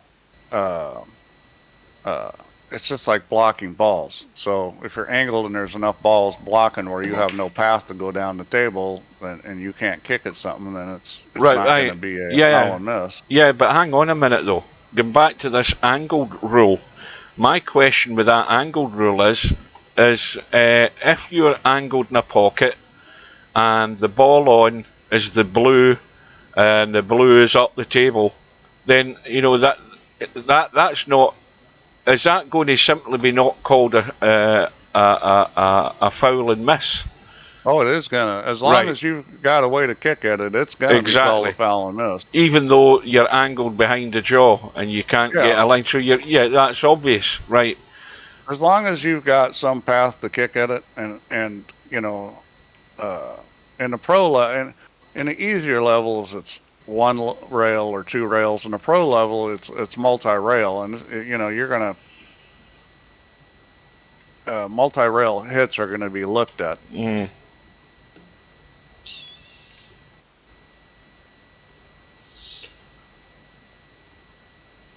Now again, Stubbs got Barkers in bulk. Barkers is having a look at the pack. He's doing the right thing before he makes a move. This is Stubb at the table. Oh, is it Stubb? Well, Stubb's crazy if he's going for this red. I'll tell you that right now. Well, we already know Stubb's crazy, so I wouldn't be surprised if he hit at this. Yeah, but see, it's just. Well, it's he's going to flute. He's going to flute the damn red. Would you believe it? Oh, that's unbelievable. You know, he's up 27. All he's got to do there is play smart, and he takes a stupid shot. I'm putting it as a fail anyway. That's, you know, if you're Barkers, you got to be, you know. So I shot a shot like that when I was playing Steve Davis. I fired in a shot like that, and he looks at me. He goes, "Yeah, you don't shoot that shot." I go, "What do you mean?" He goes, "That shot's 50-50 for me." He goes, "You don't shoot that shot." He goes, "I wouldn't shoot that shot." No. I was like, "Okay." Well, I didn't know, you know. But see that shot that you just saw there, Steve, that one that Stubb played, that's the type of shots that this guy, Luca Brissell, will play. He will take those on, believe me. There's nothing wrong with doing that if you make it. I mean, that's the thing. Yeah. It's just like playing a game like One Pocket. You can shoot at whatever you want if you execute it. Yeah. You know, but if you shoot at that crazy stuff, like you watch Tony Chohan play One Pocket and you go, "Oh, I'm going to play like that." Well, guess what? You think you're going to play like that, except you can't do all that crazy stuff that Tony Chohan does, and all you're going to do is sell out all the time. Right. And it's kind of like that with snooker, too. Not that many guys can shoot that shot. Well, Barkers is really hampered here because he wants to stop the cue ball, and he's dead straight on the red. He can roll this. He can roll it and take a little cut. Oh, he's going to come off the rail. Oh, yeah, he tried to pinch it. Yeah. Good afternoon, good evening to Bill. That's not good. The only thing that's saving him here is that red is blocking the black. Yeah. And Stubb's going to shoot the side pocket shot, and probably get some more points here.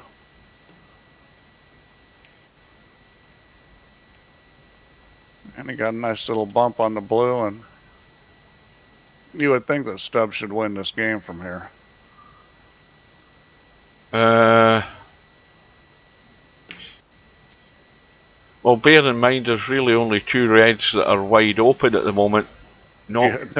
He just screwed himself. Not quite. He's got a cherry picker in front of the pocket, and he hooked himself on it.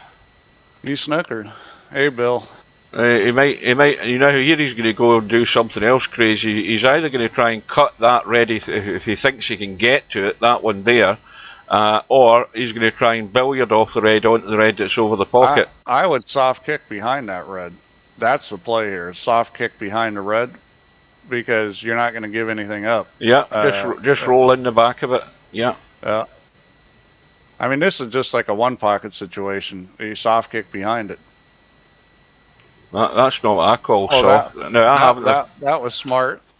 All he had to do is kick behind it. I don't know. He's trying to like thin it and go to the side rail and over. That's. Well, I mean, it was a real easy situation if you recognize the shot. I'm going to mention it, Steve, because you just mentioned it. You said that Stubb should win this frame now, and I didn't quite think that was the case. And what's he done? He's given Barkers an easy start, and the black's on its spot. But the problem is, okay, you know, so he made a silly mistake and hooked himself. He was still fine if he just played the right shot. Yeah, and you're right enough. Just duck in behind the red. You're not leaving anything on. Okay, what you are doing is you're probably giving him an easy escape back up table or back down table to balk. But at least you're not giving away points like this. You live to fight another day. You're not just selling out. That's what I keep saying when I'm watching some of these guys playing. You know that, I'm very much old school. At snooker, because to me, take what you can get and then run. Yeah. Live to fight another day. Straighter on, I think, than he wanted on this black. Yeah, he is. He's got nothing he wants to try and pinch here. No, he can slide into the red and shoot that other red, but he's going to have to slam it. Shot. He's going to have to hit it hard. No, he's trying to get in the back. That's the other side. That's not bad. No, because he can draw this ball. He could go forward too. Let's see, what's better? I'd much rather use the reds that are there just to come back for the black, Steve. I prefer that. I think it's more reliable. Yeah. Plus, it breaks out the balls. That's better. Well, he's got two reds now in the open. He's got the red. There's that red to the right of the pink. I think that's too tight. Hairpig, that's one of the reasons that rule sucks, because as soon as you have a rule that's subjective, it's already a bad rule. Golf has a bunch of those too. And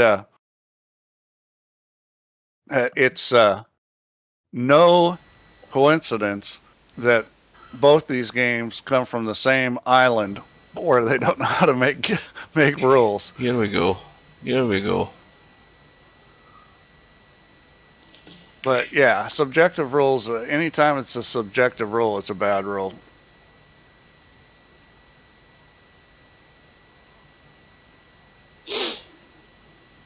Yeah, there are certain extreme circumstances that they won't call it. But yeah, it's rare. Pretty extreme. Yeah, it's rare. I mean, you've got to appreciate the real life snooker in comparison to this game. That's the first thing you have to understand. In real life professional snooker, the level that those guys play at, they're expected to hit. They're expected to go 3 rails, and if you talk to any professional, they're expecting to go 3 rails and kick a ball no problem and hit a ball. You see it every time. You watch it all through the World Championships, they'll do it. 3 or 4 rail kicks, they're going to be a foul and miss every time. Yeah, and the thing is though, that when it does get put back to where the balls were to start with, he'll have maybe 2 goes and he'll get it 3rd time. There's very rare occasions where they're half a dozen times at trying to hit a ball. Well, but the ones I've seen that happen a lot are where somebody's trying to, like kick 2 rails and skim the stack and come up table and not sell out. Yeah. And, they might take a few attempts before they get it right. Yeah, and you've got to remember why it was brought in in principle. It was brought in principle to take any sort of doubt out of whether a player deliberately did something a bit silly, or you know. I understand that, but Yeah. the thing, my contention is, it's just a weakness in how the rules are written that you have to put that Band-Aid in them, because it is a Band-Aid, and Band-Aids are usually not good. Well, we're in frame number 5. Stubb has an 11-point lead, and he is on a red. Yeah, I think Stubb is. And he should win from here, but you know, it's Stubb. He should be winning if he does it right. Now, let's look at what he's got here. What he wants to do is make sure he leaves the angle on the red. So he should just roll through, take that red, leave the angle to come back up to the table for the black. I mean, he's looking around and looking around. That's what you do. You pot the black, and you must just roll through for an angle like there, so you can pot that red. Why he's looking up the table at something, I have no clue, because you shouldn't be looking up the table until you've done what you're doing here. Well, ball in hand might be a good idea here, Pig. I mean, the thing about people in the UK is they're traditionalists. So they're not going to want to make that kind of change, because snooker's never been like that. You know, they're going to Band-Aid it before they make a change that goes away from tradition. And I can kind of understand that, because, you know, it's really not in the spirit of the game. He's got it wrong straight away here. He's going to have to try and drop this red in dead weight into the side, because he didn't go through far enough with the red. He had to be through there to shallow the angle a bit. I don't think you want to shoot that in the side, do you? That's too easy to miss like that. Yeah. I would have never shot at that ball. Simply because I would have cut the ball on the end rail. And taken the cue ball up table before I shot at that side pocket. That's not his problem. His problem is he sat there looking up the table at this red. There was nothing else to look at up the table, whereas he should have just potted the black, went through far enough to a shallower angle like that, and he was fine. You pot that red every day of the week and get out onto the black. You know, basic errors like that are why he could end up losing this one. He's not a snooker player. I mean, you know, he's going to make some of those errors because he doesn't recognize the patterns on the snooker table. Well, first of all, Barkers has got this is an easy red along the cushion.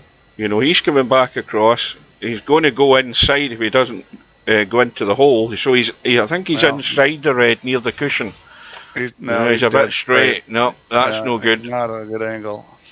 I'm kind of surprised he just didn't purposely leave angle, because trying to get inside that red with the shot he had was tricky. Well, he could have, and maybe it was the angle he had in the black that wasn't great. I never get down to look at it. He forced it over there. He did not have to. He tried to get on the other side of it, but you know, there's not much room there, and the way he was having to hit the cue ball, that was just going to be tough. So, you know, the problem he's got here, I think he's just going to have to roll through and make the pink.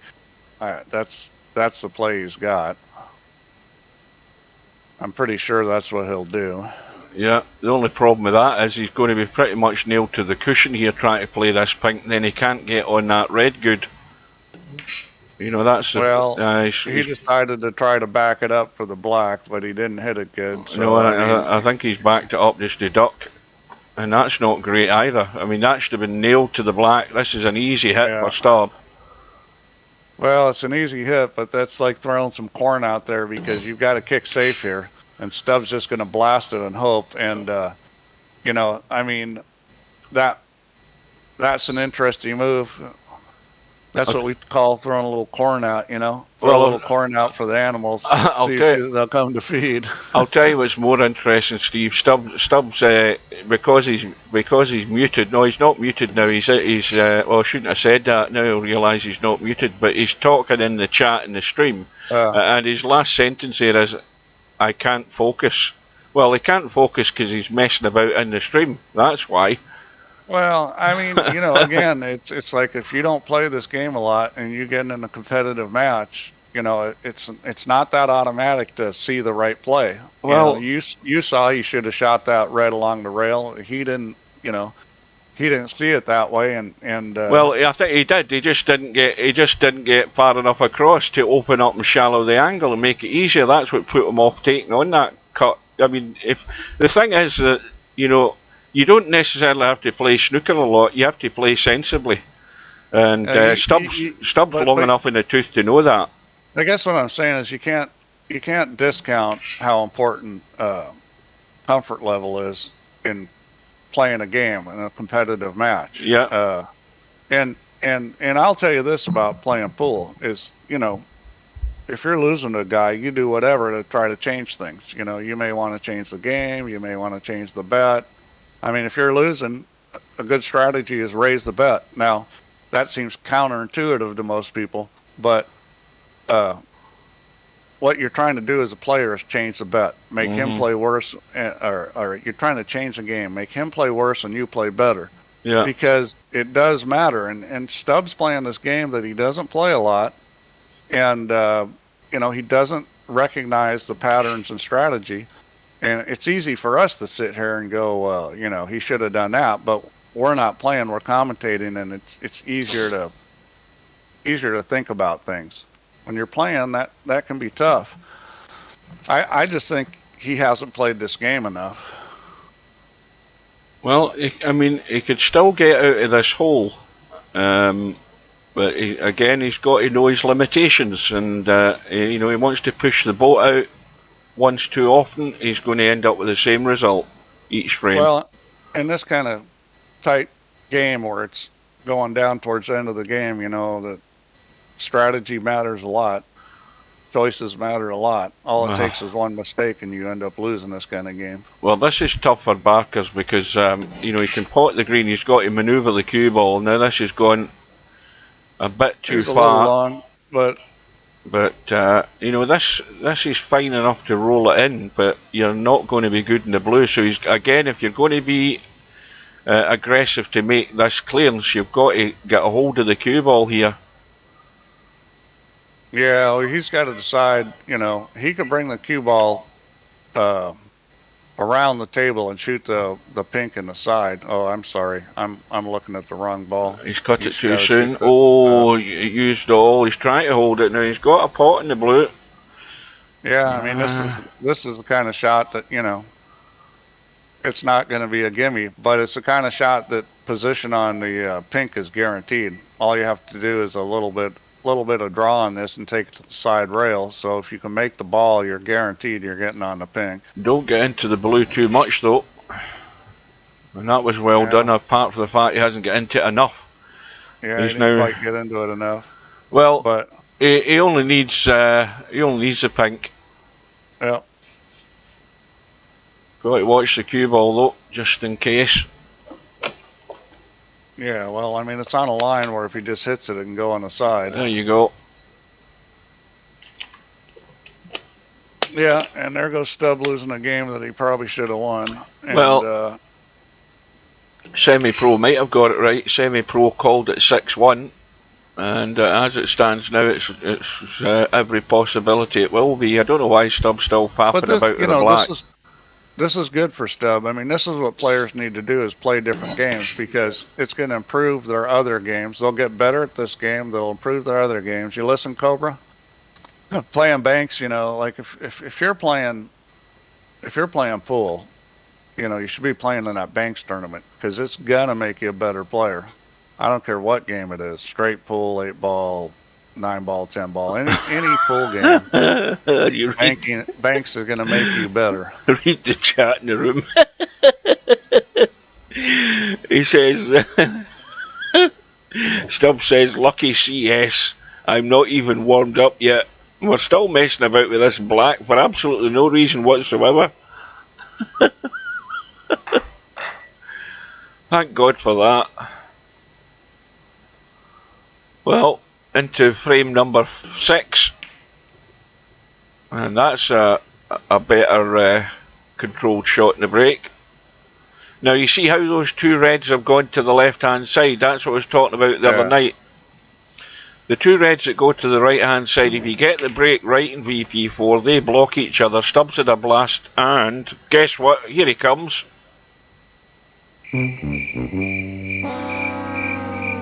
here we go again. The only thing Stubbs got going for him is the black is tied up. So, Yeah. I mean, this is not a Well, great, and the blue is tied up. This pink, is kind of a crappy situation. Pink is tied up as well, so that's... you could shoot the... Can you shoot the pink in the side? No. It won't go. Yeah, this is a tough situation. So he's going to take what it'll give him, and he's going to come up here and shoot the yellow or maybe the brown. Probably the yellow. Guarantee he makes it.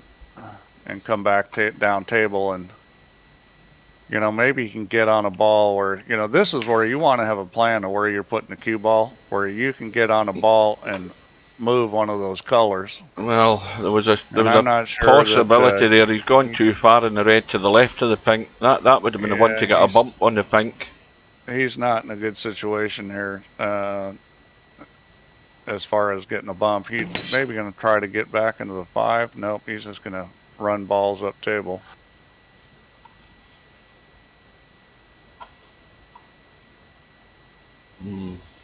And he may be doing this for a while. He'll be going back and forth, picking off these low point colors because unless he gets a good angle, a little further, nope. Well, he could get into the pink here if he wants. He may take a whack at this. Well, what Barkers is doing is just taking what you can get, you know, until there is maybe a chance where he can do something. But as long as he doesn't do anything rash, as small as the points are, they're still taking him further away from Stubb.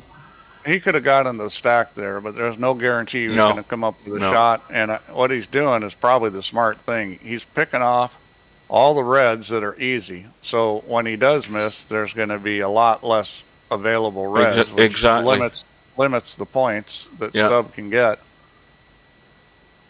So every time he's making one of these things, and even though he's only getting 2 or 3 points, he's taking scoring opportunities from Stubb.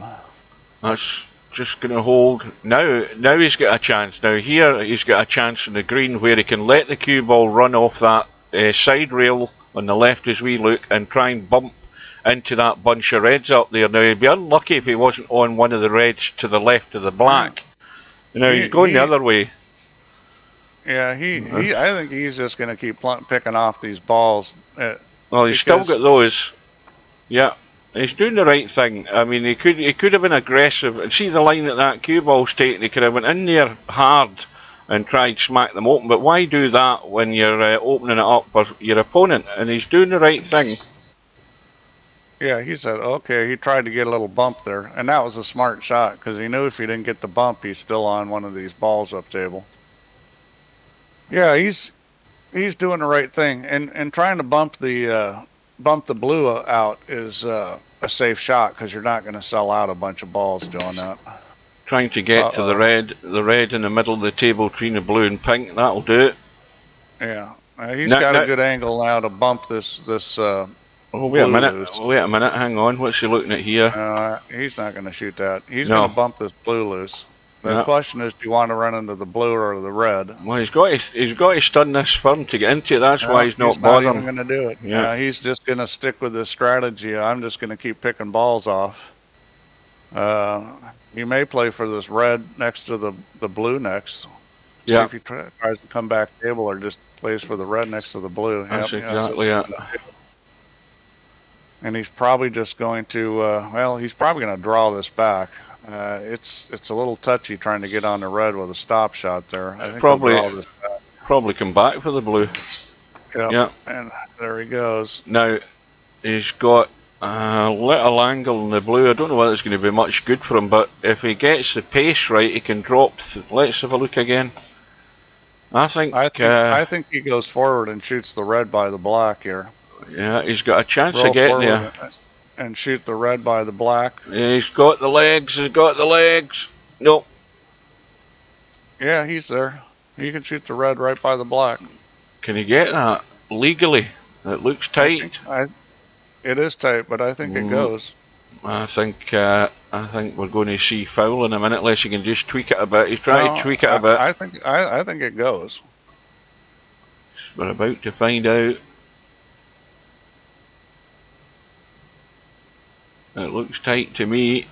It is tight, but she's trying to throw it a little. Now he's going to change in his mind. Yeah, he's kind of a little scared of it. Yeah, he's listening to the voice in his head, because the little voice in my head saying that ain't going to go.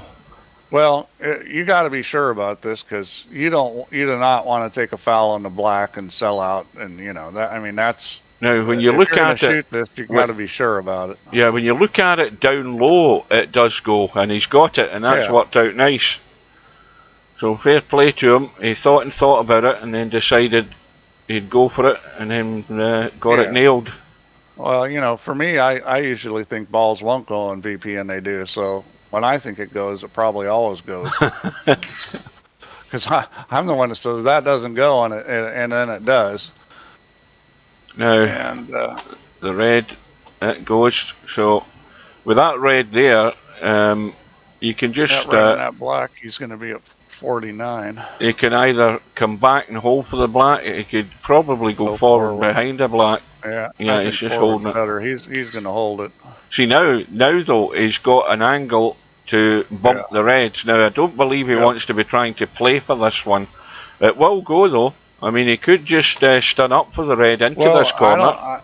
He shot it in a way like he's trying to get the angle and get into the stack. And is that what they call in stickers, the stack? No, they just call it the pack, or the cluster, or whatever. But he's looking at. I don't know whether he's thinking of just rolling it in and going up table for the red, or giving it a little bit of a bump. Yeah, well, Semi-Pro had already blasted this and broken up the reds. Yeah. Yeah, giving it a go. Yeah. Well, that red just hitting the yellow there's come in handy. That gives him a reasonable shot in the red. That was a nice little bump. And if he wants, he can play for the yellow and put this right behind the brown just in case he misses it. Well, there's a good chance he can get it behind the brown. Well, there's a good chance here he can get the highest break for the tournament. I've been calling it all night. I was saying that Barkers would get it. Now, if he goes further up, he's nice in the blue. He can stun onto the top cushion as we look and come back up for the red below the two, below the pink. He's probably got the highest break as far as the number of balls pocketed. It's made a lot of 2, 3, and 4 pointers. Yeah, but it's paid dividends because he's done it the right way. You know, he's done exactly the right way. You know, he's missed the blue. He went off the cushion, like I said. And commentator's curse has done it again. Hairpig, are you talking about the steaming pile?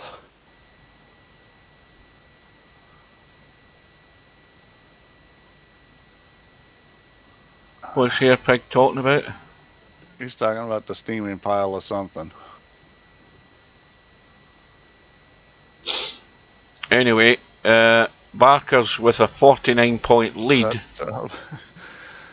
Yeah, so Stubb, you know, he's got a chance here. What's he got? He's got plenty of points left in the table for him if he stays with the black.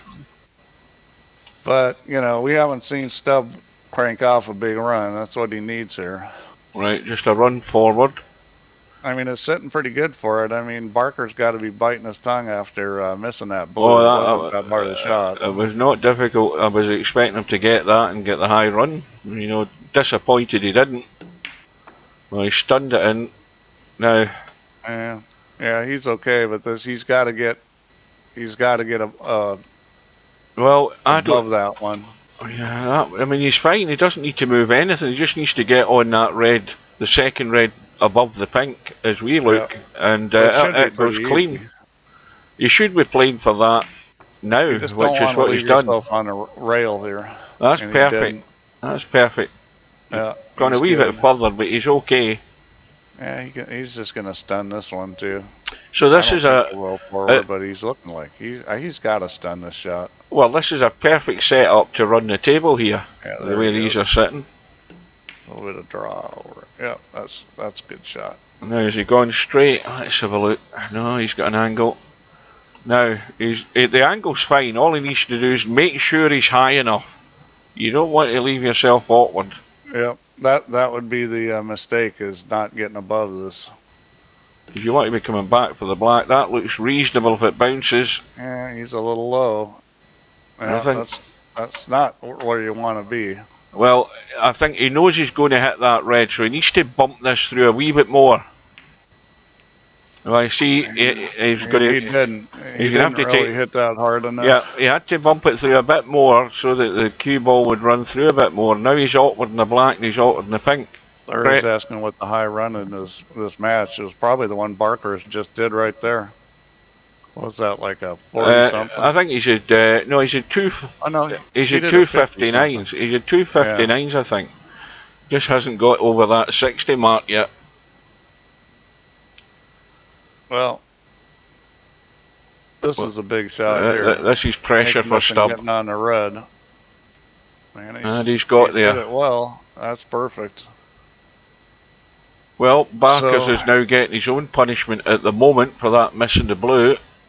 Yeah, and this is a critical angle for coming back up table for that yellow. Yeah, the yellow not being in its spot is just a wee bit awkward where it's sitting. So the safest route's the right... here, which I don't get. Well, safest route's right side of the table, obviously, to come down for this yellow. Yeah, that was a terrible shot.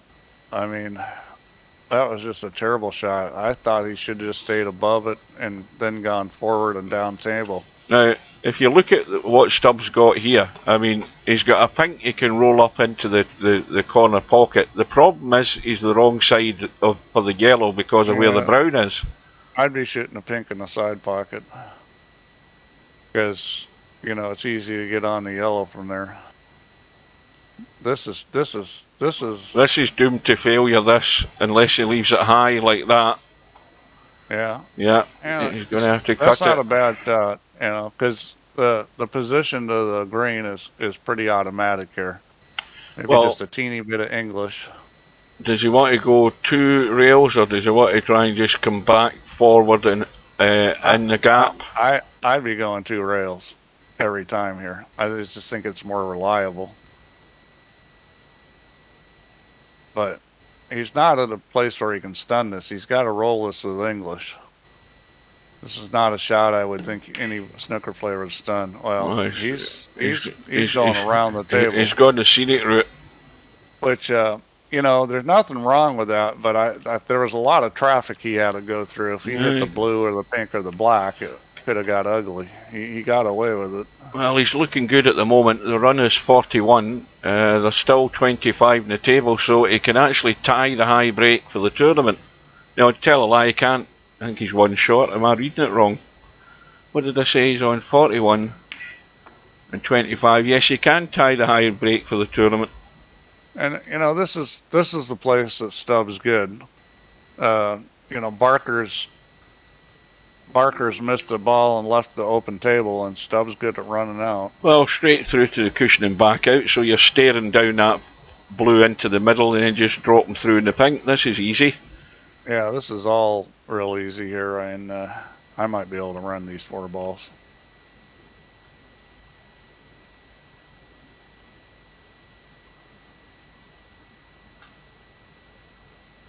Now, somebody said that McGill was up 11-10. Are they on a very long mid-session interval or something? Oh no, my screen's frozen. Hang on a minute. That's what it is. I'm looking at Steve Davis getting interviewed and the screen's froze up. Well, Hairpig, your 6-1 prediction's about to die. I think that was Semi-Pro that predicted that, was it not? I think Hairpig did too. Oh my! Yeah, McGill is playing. He's behind. He's still 11-10 up. So we want McGill to win, so we can get a Scot in the semi-finals. So, who would have thought that Stubb would be tying a high run for the tournament when Barkers had let 4 goes at it and failed? I mean, Stubbs is capable. I mean, Barkers missing that 5 ball killed him. Oh no, wait a minute, that's 67. Oh no, it is 66, I was right, I thought my arithmetic had gone. Yeah, so well done to Stubb. Gets the tie with a high break, needed to do it, had to do it under pressure, and gives him a second frame. Yeah, I mean, that's the thing about playing in these world championships is the pressure part, and Players are going to fill at points. Now, again, at the risk of repeating myself, I've told the guys, I've got the video up my channel, I've told you how to brake. See, that's not the one I do. The one I do is the one that brings you behind the green if you get it right. But you always send those two balls to the left cushion there, and they block one another. Stubbs firing on all cylinders now. Setting the blacks dead. That was fire away there, yeah. I mean, he's got a pretty free shot at this blue. I mean, he is going to leave a shot if you're bold enough to take it. Well, and here's the shot. He's going to leave it right there on that red. Well, maybe he doesn't have it. I don't know if he has it anymore after that bump. What are you watching, Steve? Are you out of sync? No. That red that's out on the right was available until it got bumped when the blue came back into the pack. Well, that's going to hurt. The question is if Stubb can take advantage here. Well, this is... I'm not quite sure what Barkers was trying to do there. Maybe hit it a lot thinner than that. This is ugly. Pink and black are dead. It's going to be a scrappy mess here for a while, I think. Well, he can get into the blue here.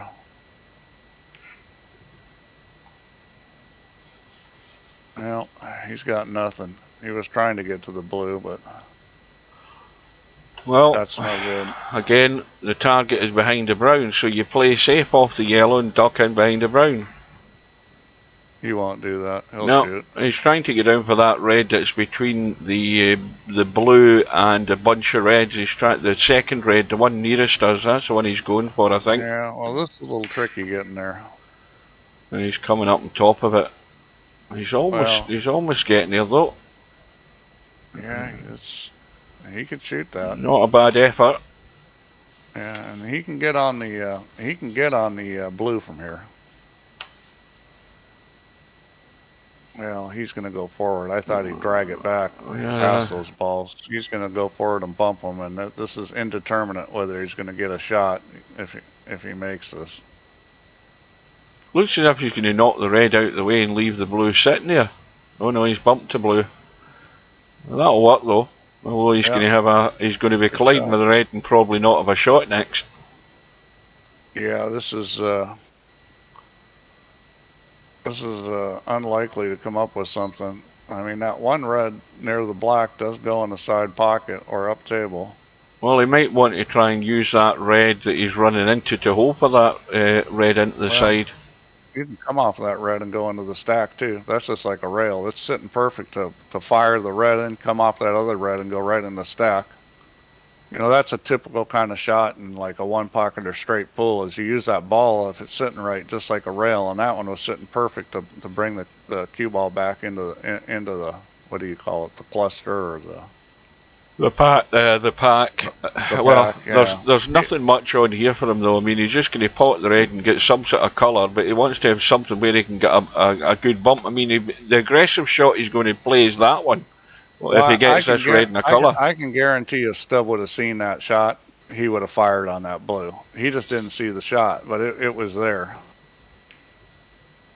Because one's Stubb not going to take a whack at it when he's got the chance. Well, he didn't get high enough. He didn't go through far enough. He's the wrong side of the blue. But if he takes, well, the yellow's a bit straight as well. But if when I was playing Steve Davis, he hit this shot like this with inside English and went 2 rails back into the pile, and he fired this thing. I mean, he absolutely fired this thing, and I was like, his chin did not move. It didn't move a 60th of an inch. I was like, yeah, that was impressive. Right, here we go.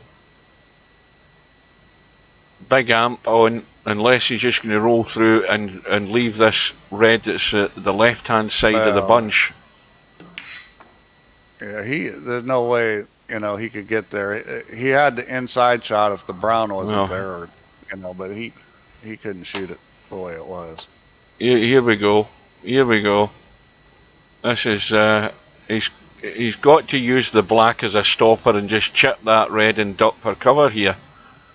Yeah, I mean, he should be able to execute In this. fact, the only danger with that is it's actually behind the black. In fact, it's getting off the black. That's lucky. Now, where's the lucky CS? Watch this. That is lucky. There you go. Man, that is so lucky. Again, he's a bit shallow in the blue, so now he's through on the red that I was talking about. And he's going to give this an almighty smack. Watch this. Oh, yeah. Watch all pockets. And he needs to draw this ball. He needs to draw this ball to open up the stack and pull back. Yep, and he's doing that. Well, he did not hit. He did not hit that very good. He didn't hit it good at all. For starters, he didn't hit it hard enough. No. He needed to hit that a lot harder. Yeah, and he missed the ball hitting it easy. Well, Stubbs' visit ends in 22. It's a 27-point lead, and he's got Barkers hampered, although there's a gentle little cut down the rail, and if he runs the cue ball the right way, he'll be on the pink. You just get out for me. Did I? I'll tell you the mistake that Stubb made on that shot where he's trying to break the pack out is he put right English on it, kind of like a lot of pool players would do. He got a little angle to the left, he put right English. That ball he wanted to hit with just straight draw, and he hit it the wrong way. Yeah. I mean, why? Because straight draw was going to be better for going into the pack anyways, because you could cut the ball a little more, and it makes the shot easier. Yeah, where he was sitting in the red, I mean, it wasn't a difficult pot to start with. No. But he made it more difficult by putting right English on it. You should have just straight draw and smoked the thing.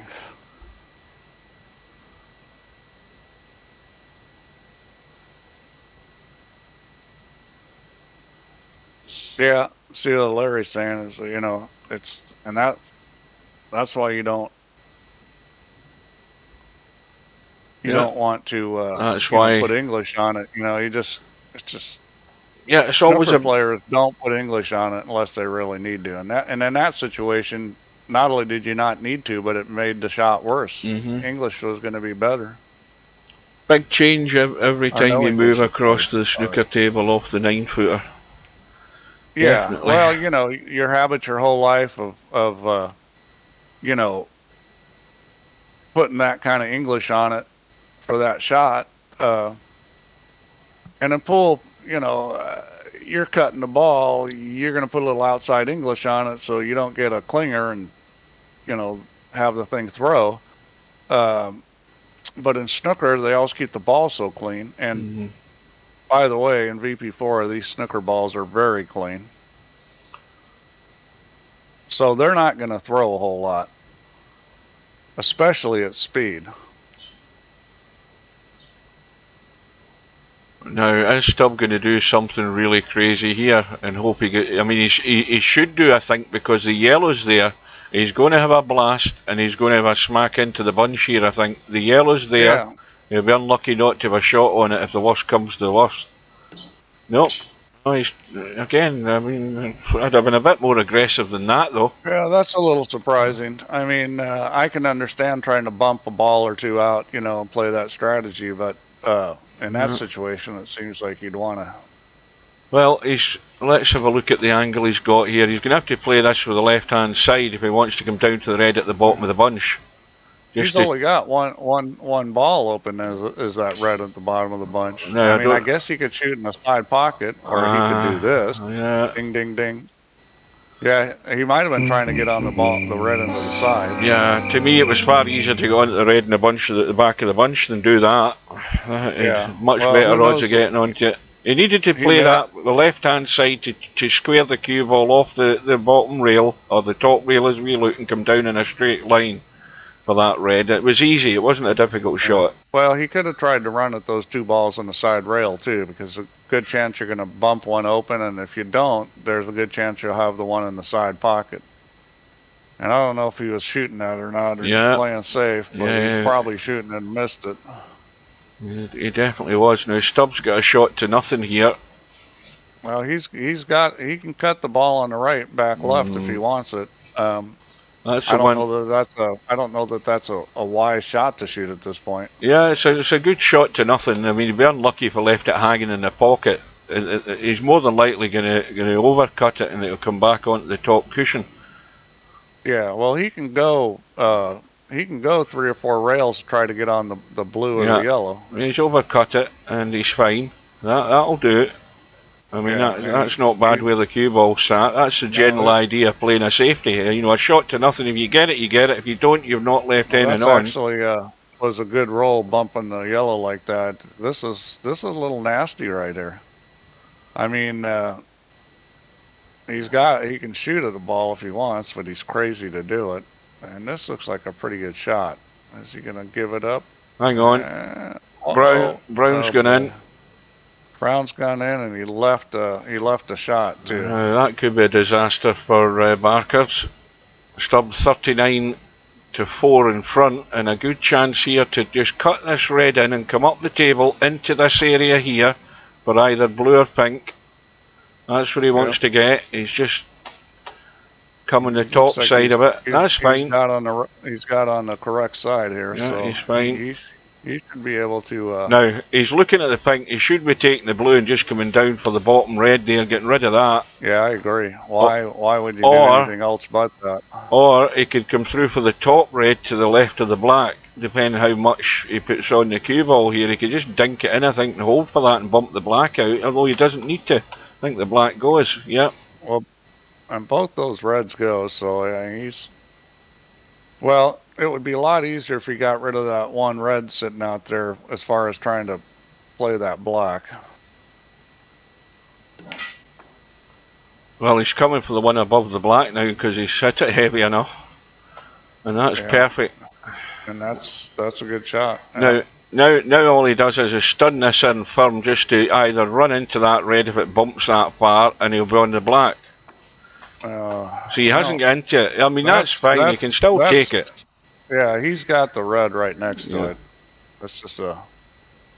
He could have stunned it a bit more. He'd have been a bit straight on the black, but it shouldn't be an issue. Just maybe need to put a bit of left-hand side on it if he wants to come back for one of those two reds that are behind the black. And then he needs to make sure he doesn't hook himself, snooker himself behind the black on it. So he's got to get that right. No, he's gone the other way. He's gone the other way. He's going to get lucky. No.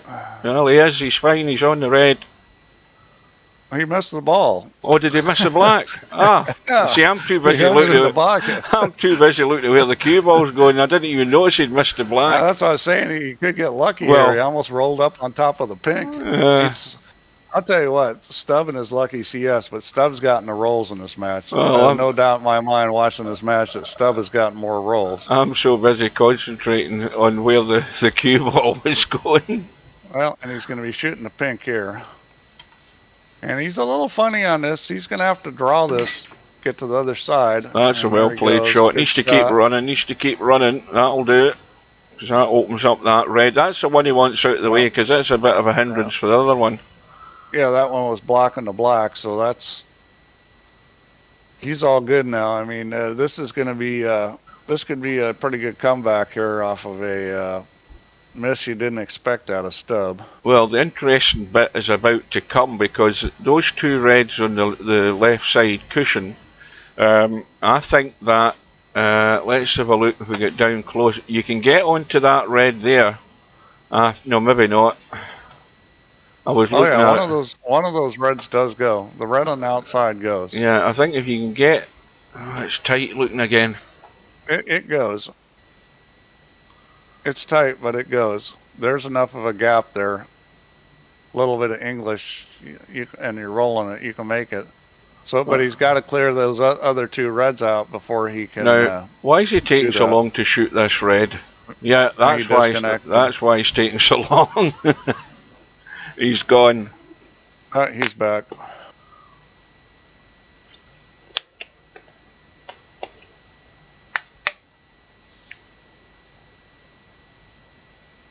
So he's probably... he's just going to roll this, and then he's got to get that other red. So he's got to get up above.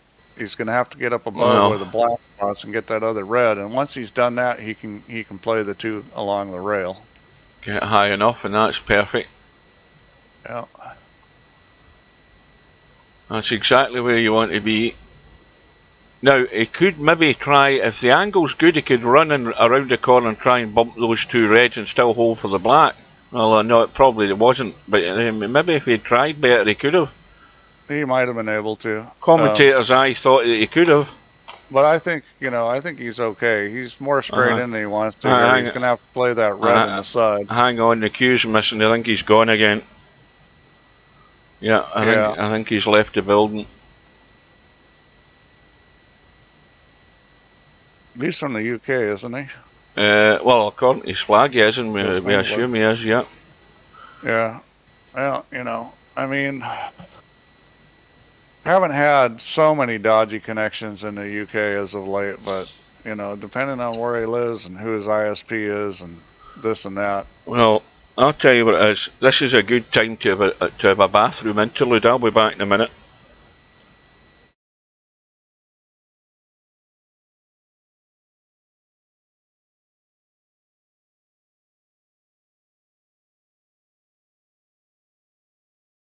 Yeah, now we get the disconnect message.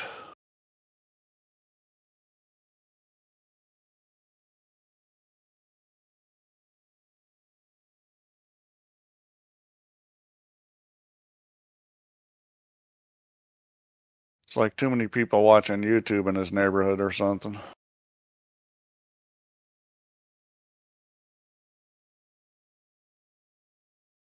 Yep, there he's back.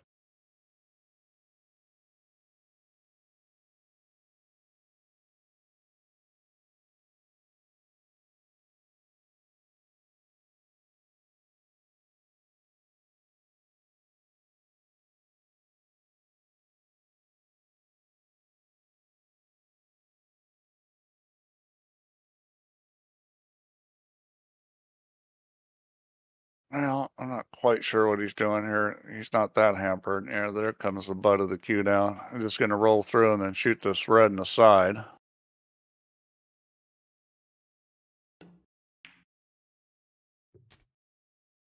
And he's a little bit straight in here. I think he would have rather had a teeny bit more angle. He's probably going to be shooting the pink or the blue after this. I don't think he's going to play for the black.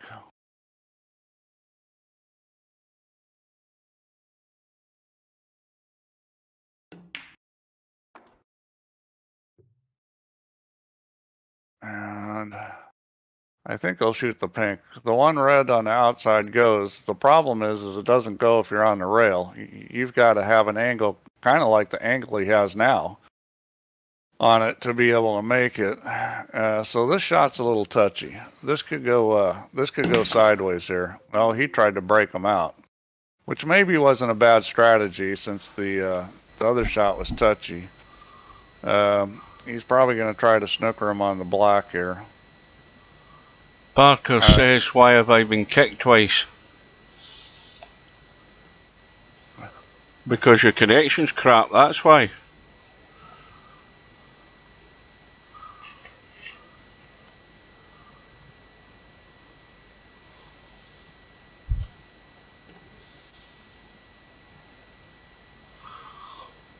That's a diplomatic way of saying your connection's crap.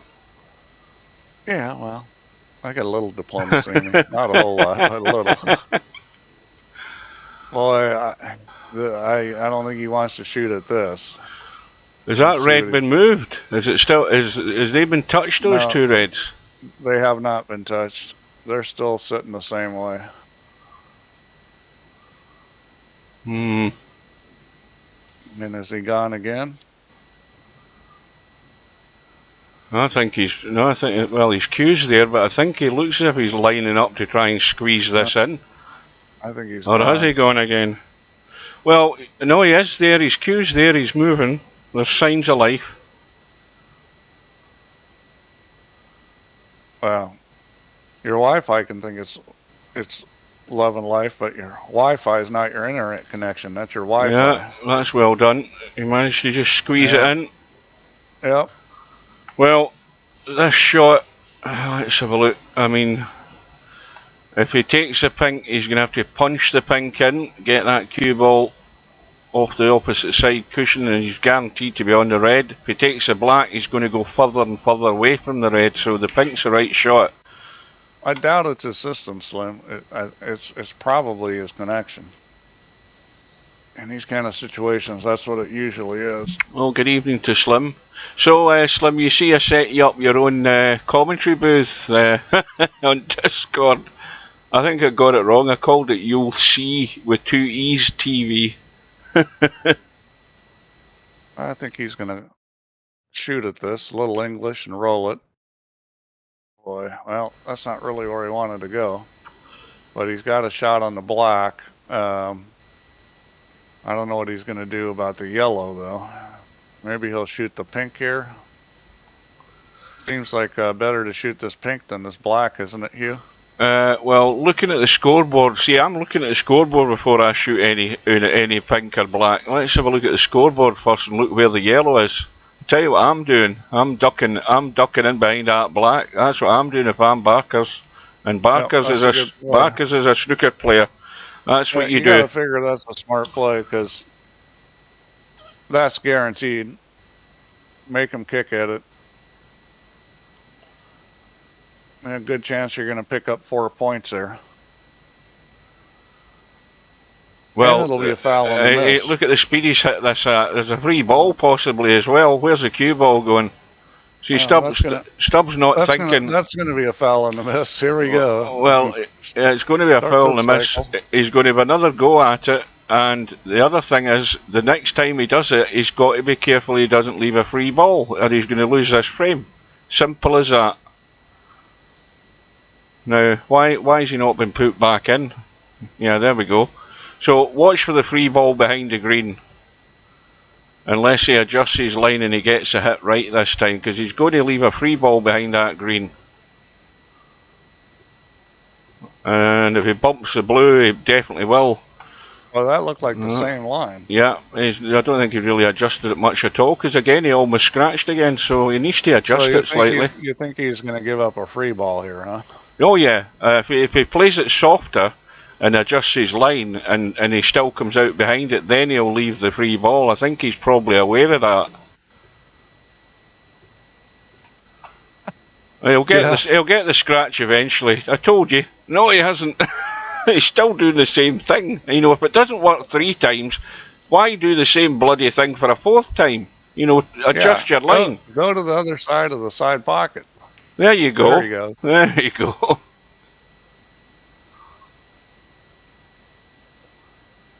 Well, that's not a bad outcome, because this is not easy, especially with the fact that you're heading well away from the green. So, again, the simple safety shots is to cut the yellow to the rail, send it behind the black, come off the back cushion, and head into the long grass down south here, behind the green and brown. That's a shot. If you want to be really aggressive, well, he's going the other way and try to use the black. You know, Stubbs going to be gullible. Great. Stubbs gullible for the bank, Steve. You don't bank in snooker. No, there's no way Stubbs will shoot this. You think Stubbs not that dumb? You think he's not that dumb to have a go at the bank? This is a pretty easy safety. And he didn't hit it very good. Oh no, well, not since it hit the brown. That's a disaster. This will cut, although it's really thin. Yeah, I mean, you might as well take a whack at this. You just got to control the speed of the cue ball on the line. You got to make sure you get this cue ball on a reasonable line. If you run into the black or pink, that's probably okay. Right, now let's see. I think this is going to be good. This is going to be good. Yeah, that's really good. Because if you ran into those, chances are you're not going to snooker yourself. I mean, you know, you're taking a chance shooting that shot and running that line, but he hit it well and the speed was good, and that could be a game winner there. Houdini. Oh, Miguel's 12-11 down. I am watching it on my phone. Yeah, this young Chinese boy's been impressive, so he is. I mean, this could be the big shock of the World Championships. Luca Brissell or isn't that Chinese kid like 20 or 21 or something? He's 20 years old and he's bloody brilliant, so he is. He's got a chance of winning the world title, I'll tell you, if he wins this match. You're going to see this a lot more out of China because... Oh yeah, it's got millions of them playing it. Yeah, there's so many players, and the thing about the Chinese is that, or the thing about China is that it's a relatively poor country as far as income for a lot of the masses, and pool especially is good for poor countries because it doesn't cost a lot to have a pool table. You're not going to get a bunch of, golfers because golf is expensive. Pool's cheap. Well, Barkers. So Stubb is not going to resign. Is that? Well, he doesn't. He probably doesn't know he can. I mean, he doesn't look at the options menu.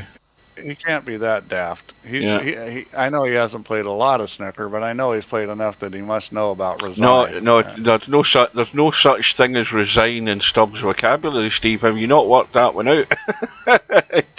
He doesn't give up. He just doesn't. He doesn't know when to quit. So anyway, 5-2 to Barkers. Well, Stubb pretty much gave that one away. Stubb going for the soft break, but he's going to leave a red on if he doesn't duck behind the yellow, and he's got there though. Yeah.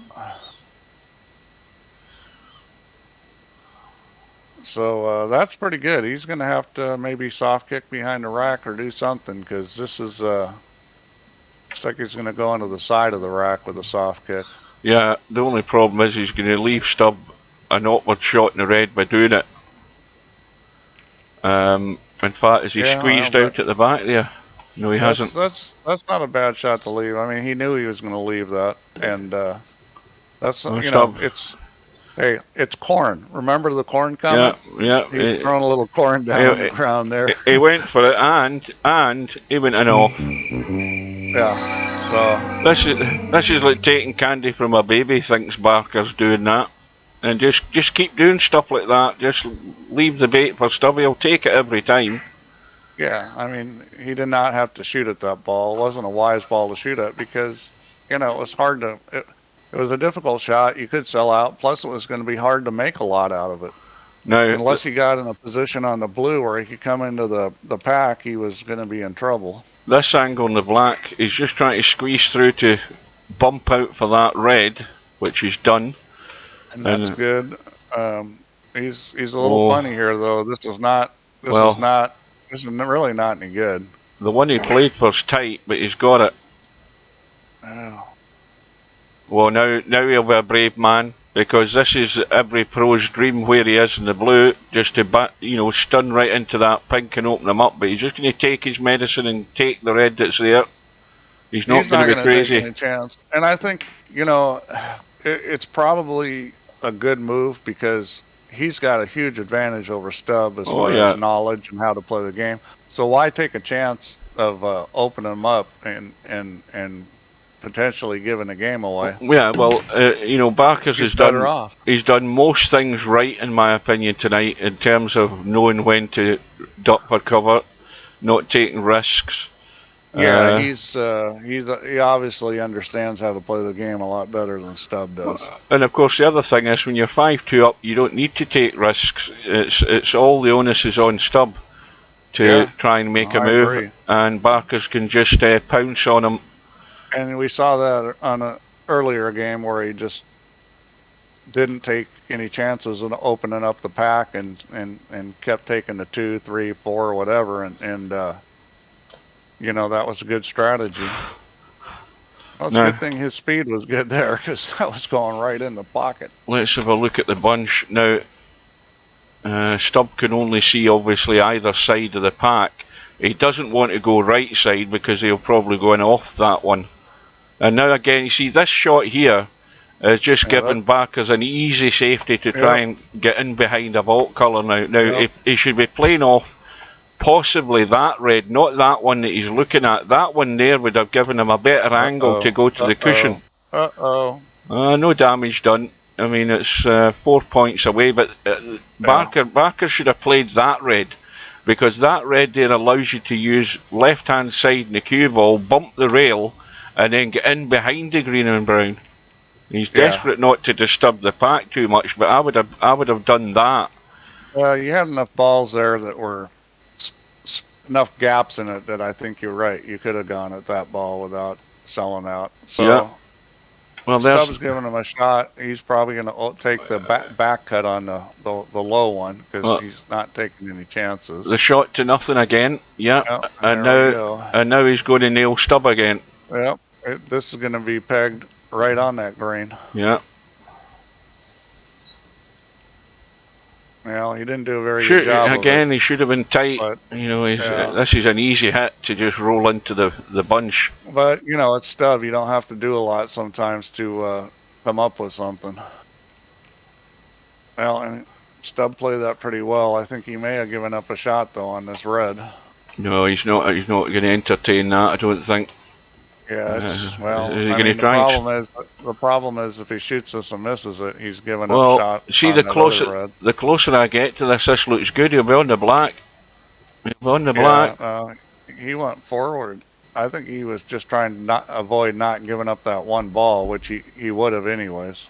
Well, the problem now is he's stuck to the rail. He could have, if he'd been off the rail, he might have went for the black there, but might get a little bump here. Do something there. He's got a shot. I tell you what, this shot in VP is a lot easier than in real life. In real life, you don't like this shot. Maybe he doesn't like it in VP either. Now, again, Stubbs got an easy safety shot. Let me have a look and see. Yeah, I mean, you overcut the red and you just run for cover. You just got to miss the blue is the key thing. Yeah, overcut the red so that it's... He didn't cut it. He shot at it. He's gone all out for it. You know, where was the value in that? Because where's his next red coming from? Exactly. That's the thing. Like, when you're playing one pocket, a lot of times your play is to give the guy like a shot straight in that he can't get another ball. Because it's a sucker shot. I mean, the most you're going to get is one ball. Unless you've got a good play from that, you're better off not shooting. Here we go. You know, that looks pretty good. Well, he's fine now. Oh, hang on. Barkers is gone again.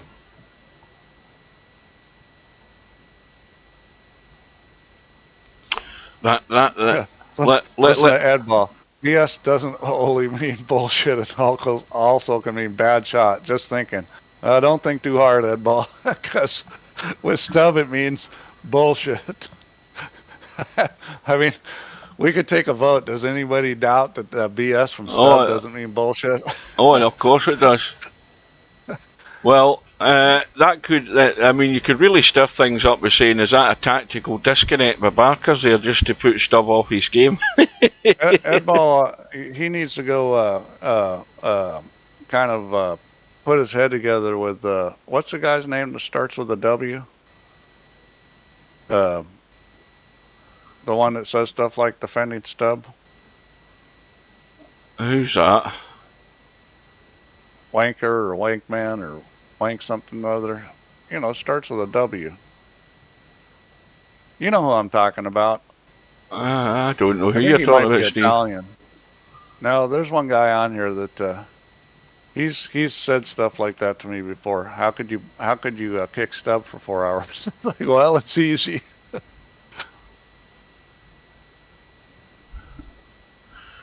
You know, he gets kicked because he deserves to get kicked.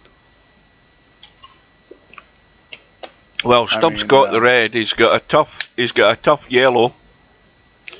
And he should be on another red if he gets it though, because there's one over the corner pocket. I think most of the players know that Wanwa. That's Wanwa, the Italian. Ah, right. I know. Edville. They can get together and you know. Well, that's what happens. Leave yourself tough. Oh. But the thing is, we have had some mods that had quick trigger fingers, but they were kind of discouraged to do that.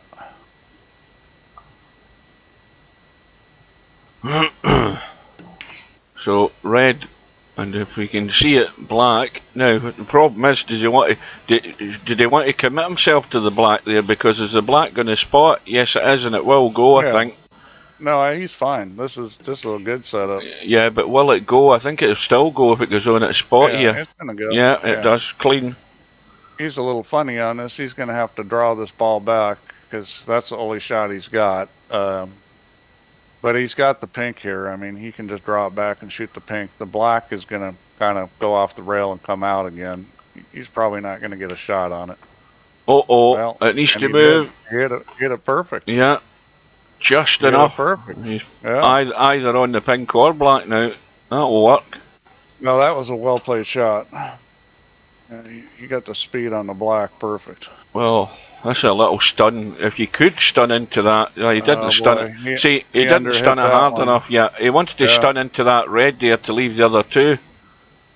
Yeah, that would have been the right play, is stun it at that, and then it's not speed sensitive. If you hit a little too hard, it doesn't matter. You got to stop her. Right, yellow back in its spot, and he's got to be careful with this. I think he's coming back if he can. That'll do it. Well, yep, he's good. He's got side pocket, he's got corner pocket, he's got all kinds of stuff. He's going to shoot this, which I think is the right shot because it opens up that pocket now. Well, there's two things on the cards here. First of all, the break is 20, and he's got a chance for the highest break of the tournament. Secondly, he needs another, how many points on the table? Well, at the moment, there's still 59 in the table, and he's 47 in front. So, this match is over, folks. I'm not going to tempt fate saying that. It's over. You need to do something really stupid. Yeah, I mean, he's missed a couple balls, but, you know, the most notable, that one blue he missed, but he's been pretty solid. I mean, he's played pretty good, and you know, I think this guy's just sort of getting warmed up. He obviously knows how to play snooker, and he just gets a little cleaner in his play and makes a couple less missed shots, and he's going to be tough to beat. No, I mean, he could certainly have popped off some big runs today. He needed to be there. He's left it a bit short. Yeah, he might have to play. He could play to the black, but he might decide to play to the blue here. Yeah, he's just going to play the black. He's just holding it. Yeah, this isn't bad. He's got a nice angle. The only problem is he's got to come back. Yeah, he's stuck to the cushion. Unless he's going to shoot it in the side pocket. Yeah. He's probably just going to shoot it in the side pocket. It's a little funny here. He's just rolling through it. Yeah. Yeah, he's just going to shoot it in the side pocket. And now he's good to go. Break goes to 42. Really, you got to figure that this guy is one of the favorites in the tournament if he can just execute a little better, because he knows how to play snooker.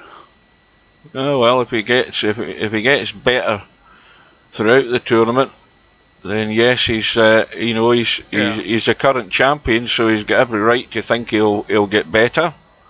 Well, you know, you just got to figure, you know, that if you start playing a lot of VP4 snooker, you're gonna get better, just because you just sort of get in tune with things. It's just like real life. If you're not on the table a lot, it's just you're not gonna play as good. Well, I'll tell you something, guys. This match between McGill and Sai Zhu Wing, or whatever his surname is going all the way. McGill is at the table. He's on 70. His opponent's on 0.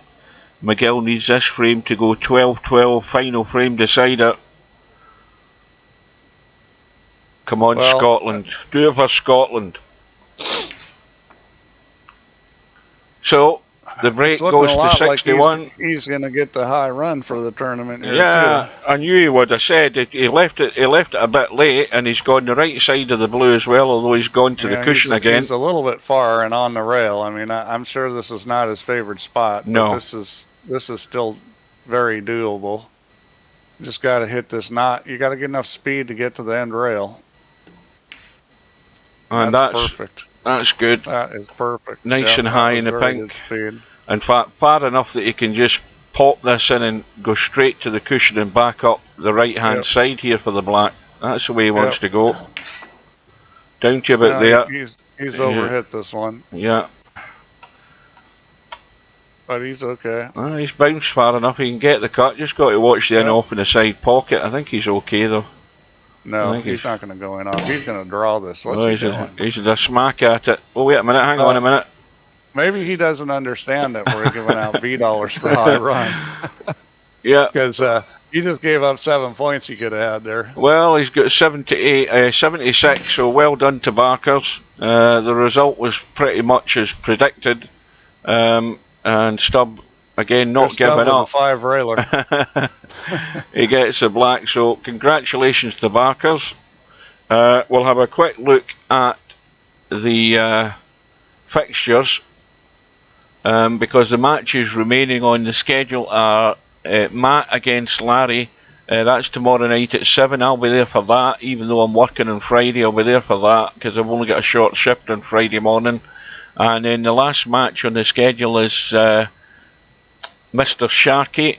That's not the German Sharkey 9 or whatever his name is. This is a Sharkey, Mr. Sharkey, that I think was in Virtual Pool 3 years ago. Again, semi-pro, Saturday night at 8 PM. I won't be streaming that one because it's too late and I'm up early again on Sunday. So that is the matches. Now, a quick look as well before we say goodbye for the night. Quick rundown. We've got round 2 matches are now set. We've got Jose. Now, Jose's unlucky because I think he had Albinario quite recently in one of these big tournaments. And unfortunately for Jose, Albie's going to give him a doing in the second round, with the greatest respect to Jose. We've got, who's that? Whiskey 2 is through to round 2, waiting on the winner of Mal and Barry C. I don't know whether that'll ever go ahead, that match, because there's been no sight nor sound of Mal. We've got Matt and Larry scheduled. We've got Mr. Fox still to arrange his match with, or whatever happened to that match. Are they playing at the moment? Or have they reset it for another day? Because it's not even. Reset. Yeah, it was reset. Yeah, well, so they've gone away and left it because they haven't set a time yet, so it's not been updated. And then you've got the match that I spoke about a second ago with semi-pro. Semi-pro's got to be thinking he's going to be getting a high run in this next match. I mean, 76 isn't going to be that hard to beat for him. No, and again, not having seen Mr. Sharkey playing, I don't know what level he's at, but semi-pro fancy his chances there. We've got LS3 against Spectre Dawn. That'll be a good one to look forward to. LS3, by the way, Steve, the other night there she got a high run, 123 or 126 in snooker, so she ain't no mug at this game either. That's good. And then nice to see her do well. What's that other match?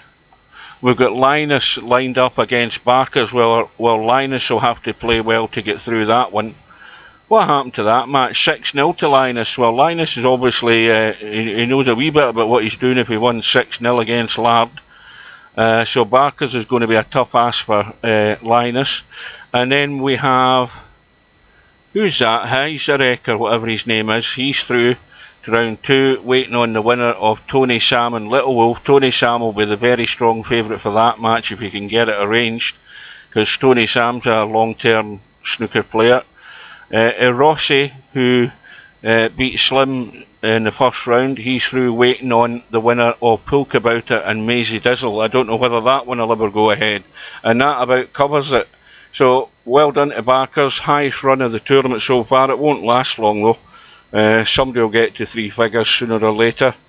And that is about it. So unless Steve's got anything else other than to say, we need more players in the bank tournament if it's going to go ahead. Yeah, it's got to get 16, and we need 4 players. Obviously, we need more captains for the league. Somebody's got to sign up for a captain. We got to get to 4 teams for the league, and we got to get to 16 for the bank pool. So come on, you guys. Hop in. I mean, I'm really surprised not more people don't want to play bank pool. It is a great game, and even if you've kind of struggled with it or haven't been as keen on it, it's going to make you better.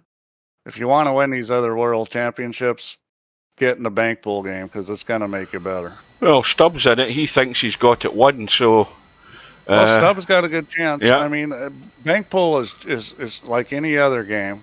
You know, there's being able to execute and bank, and then there's being able to be smart about it, because you can't afford to sell out. So if you watch guys play bank pool, you'll see them shoot shots and put the cue ball in places where the other guy doesn't have a shot. I mean, they'll play two-way shots.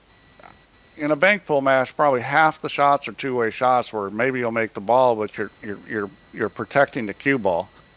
Because you get against somebody who can bank and you leave them, you know, some of these short rail banks, you know, they could run out. So there's some strategy to it. Obviously, you're gonna have to learn how to bank good. But you know, it's like, okay, well, I could shoot at this one bank, but I may not make it. But I could shoot this two railer, and I know I won't give up anything. So, you know, there's times where you're gonna be shooting 2 or 3 or 4 rail banks because you know it's safe and you're not gonna give up the table. So there's some strategy to it. I sure hope we get enough people for it to go. Yeah. That match tomorrow night between Matt and Larry, that'll be good because Matt goes for his shots and he doesn't hang about. So Larry's got a tough match tomorrow, but Larry's, you know, even though he doesn't play a lot of snooker and he doesn't like it and he doesn't like the rules, he still settled down a bit better than that first match he had. He adapted better than his opponent, and so Larry's sort of got the feel of the table. If he plays sensible, he'll play a lot more sensible than Stubb. He needs to get the 9-ball attacking idea out his head all the time. If he does that and gets a bit down and dirty against Matt, he can give him problems. So that should be a good match. To be there for that one, we'll see.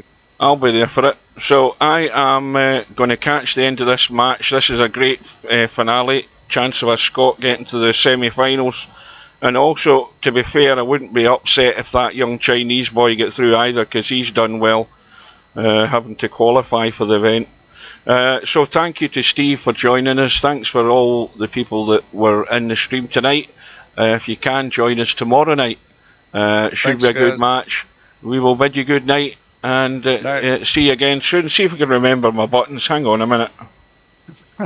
Okay, I'll think about this. Hang on a minute, is it that one? Good night, ladies. It's that one. Right, see you later, folks.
make mistakes here.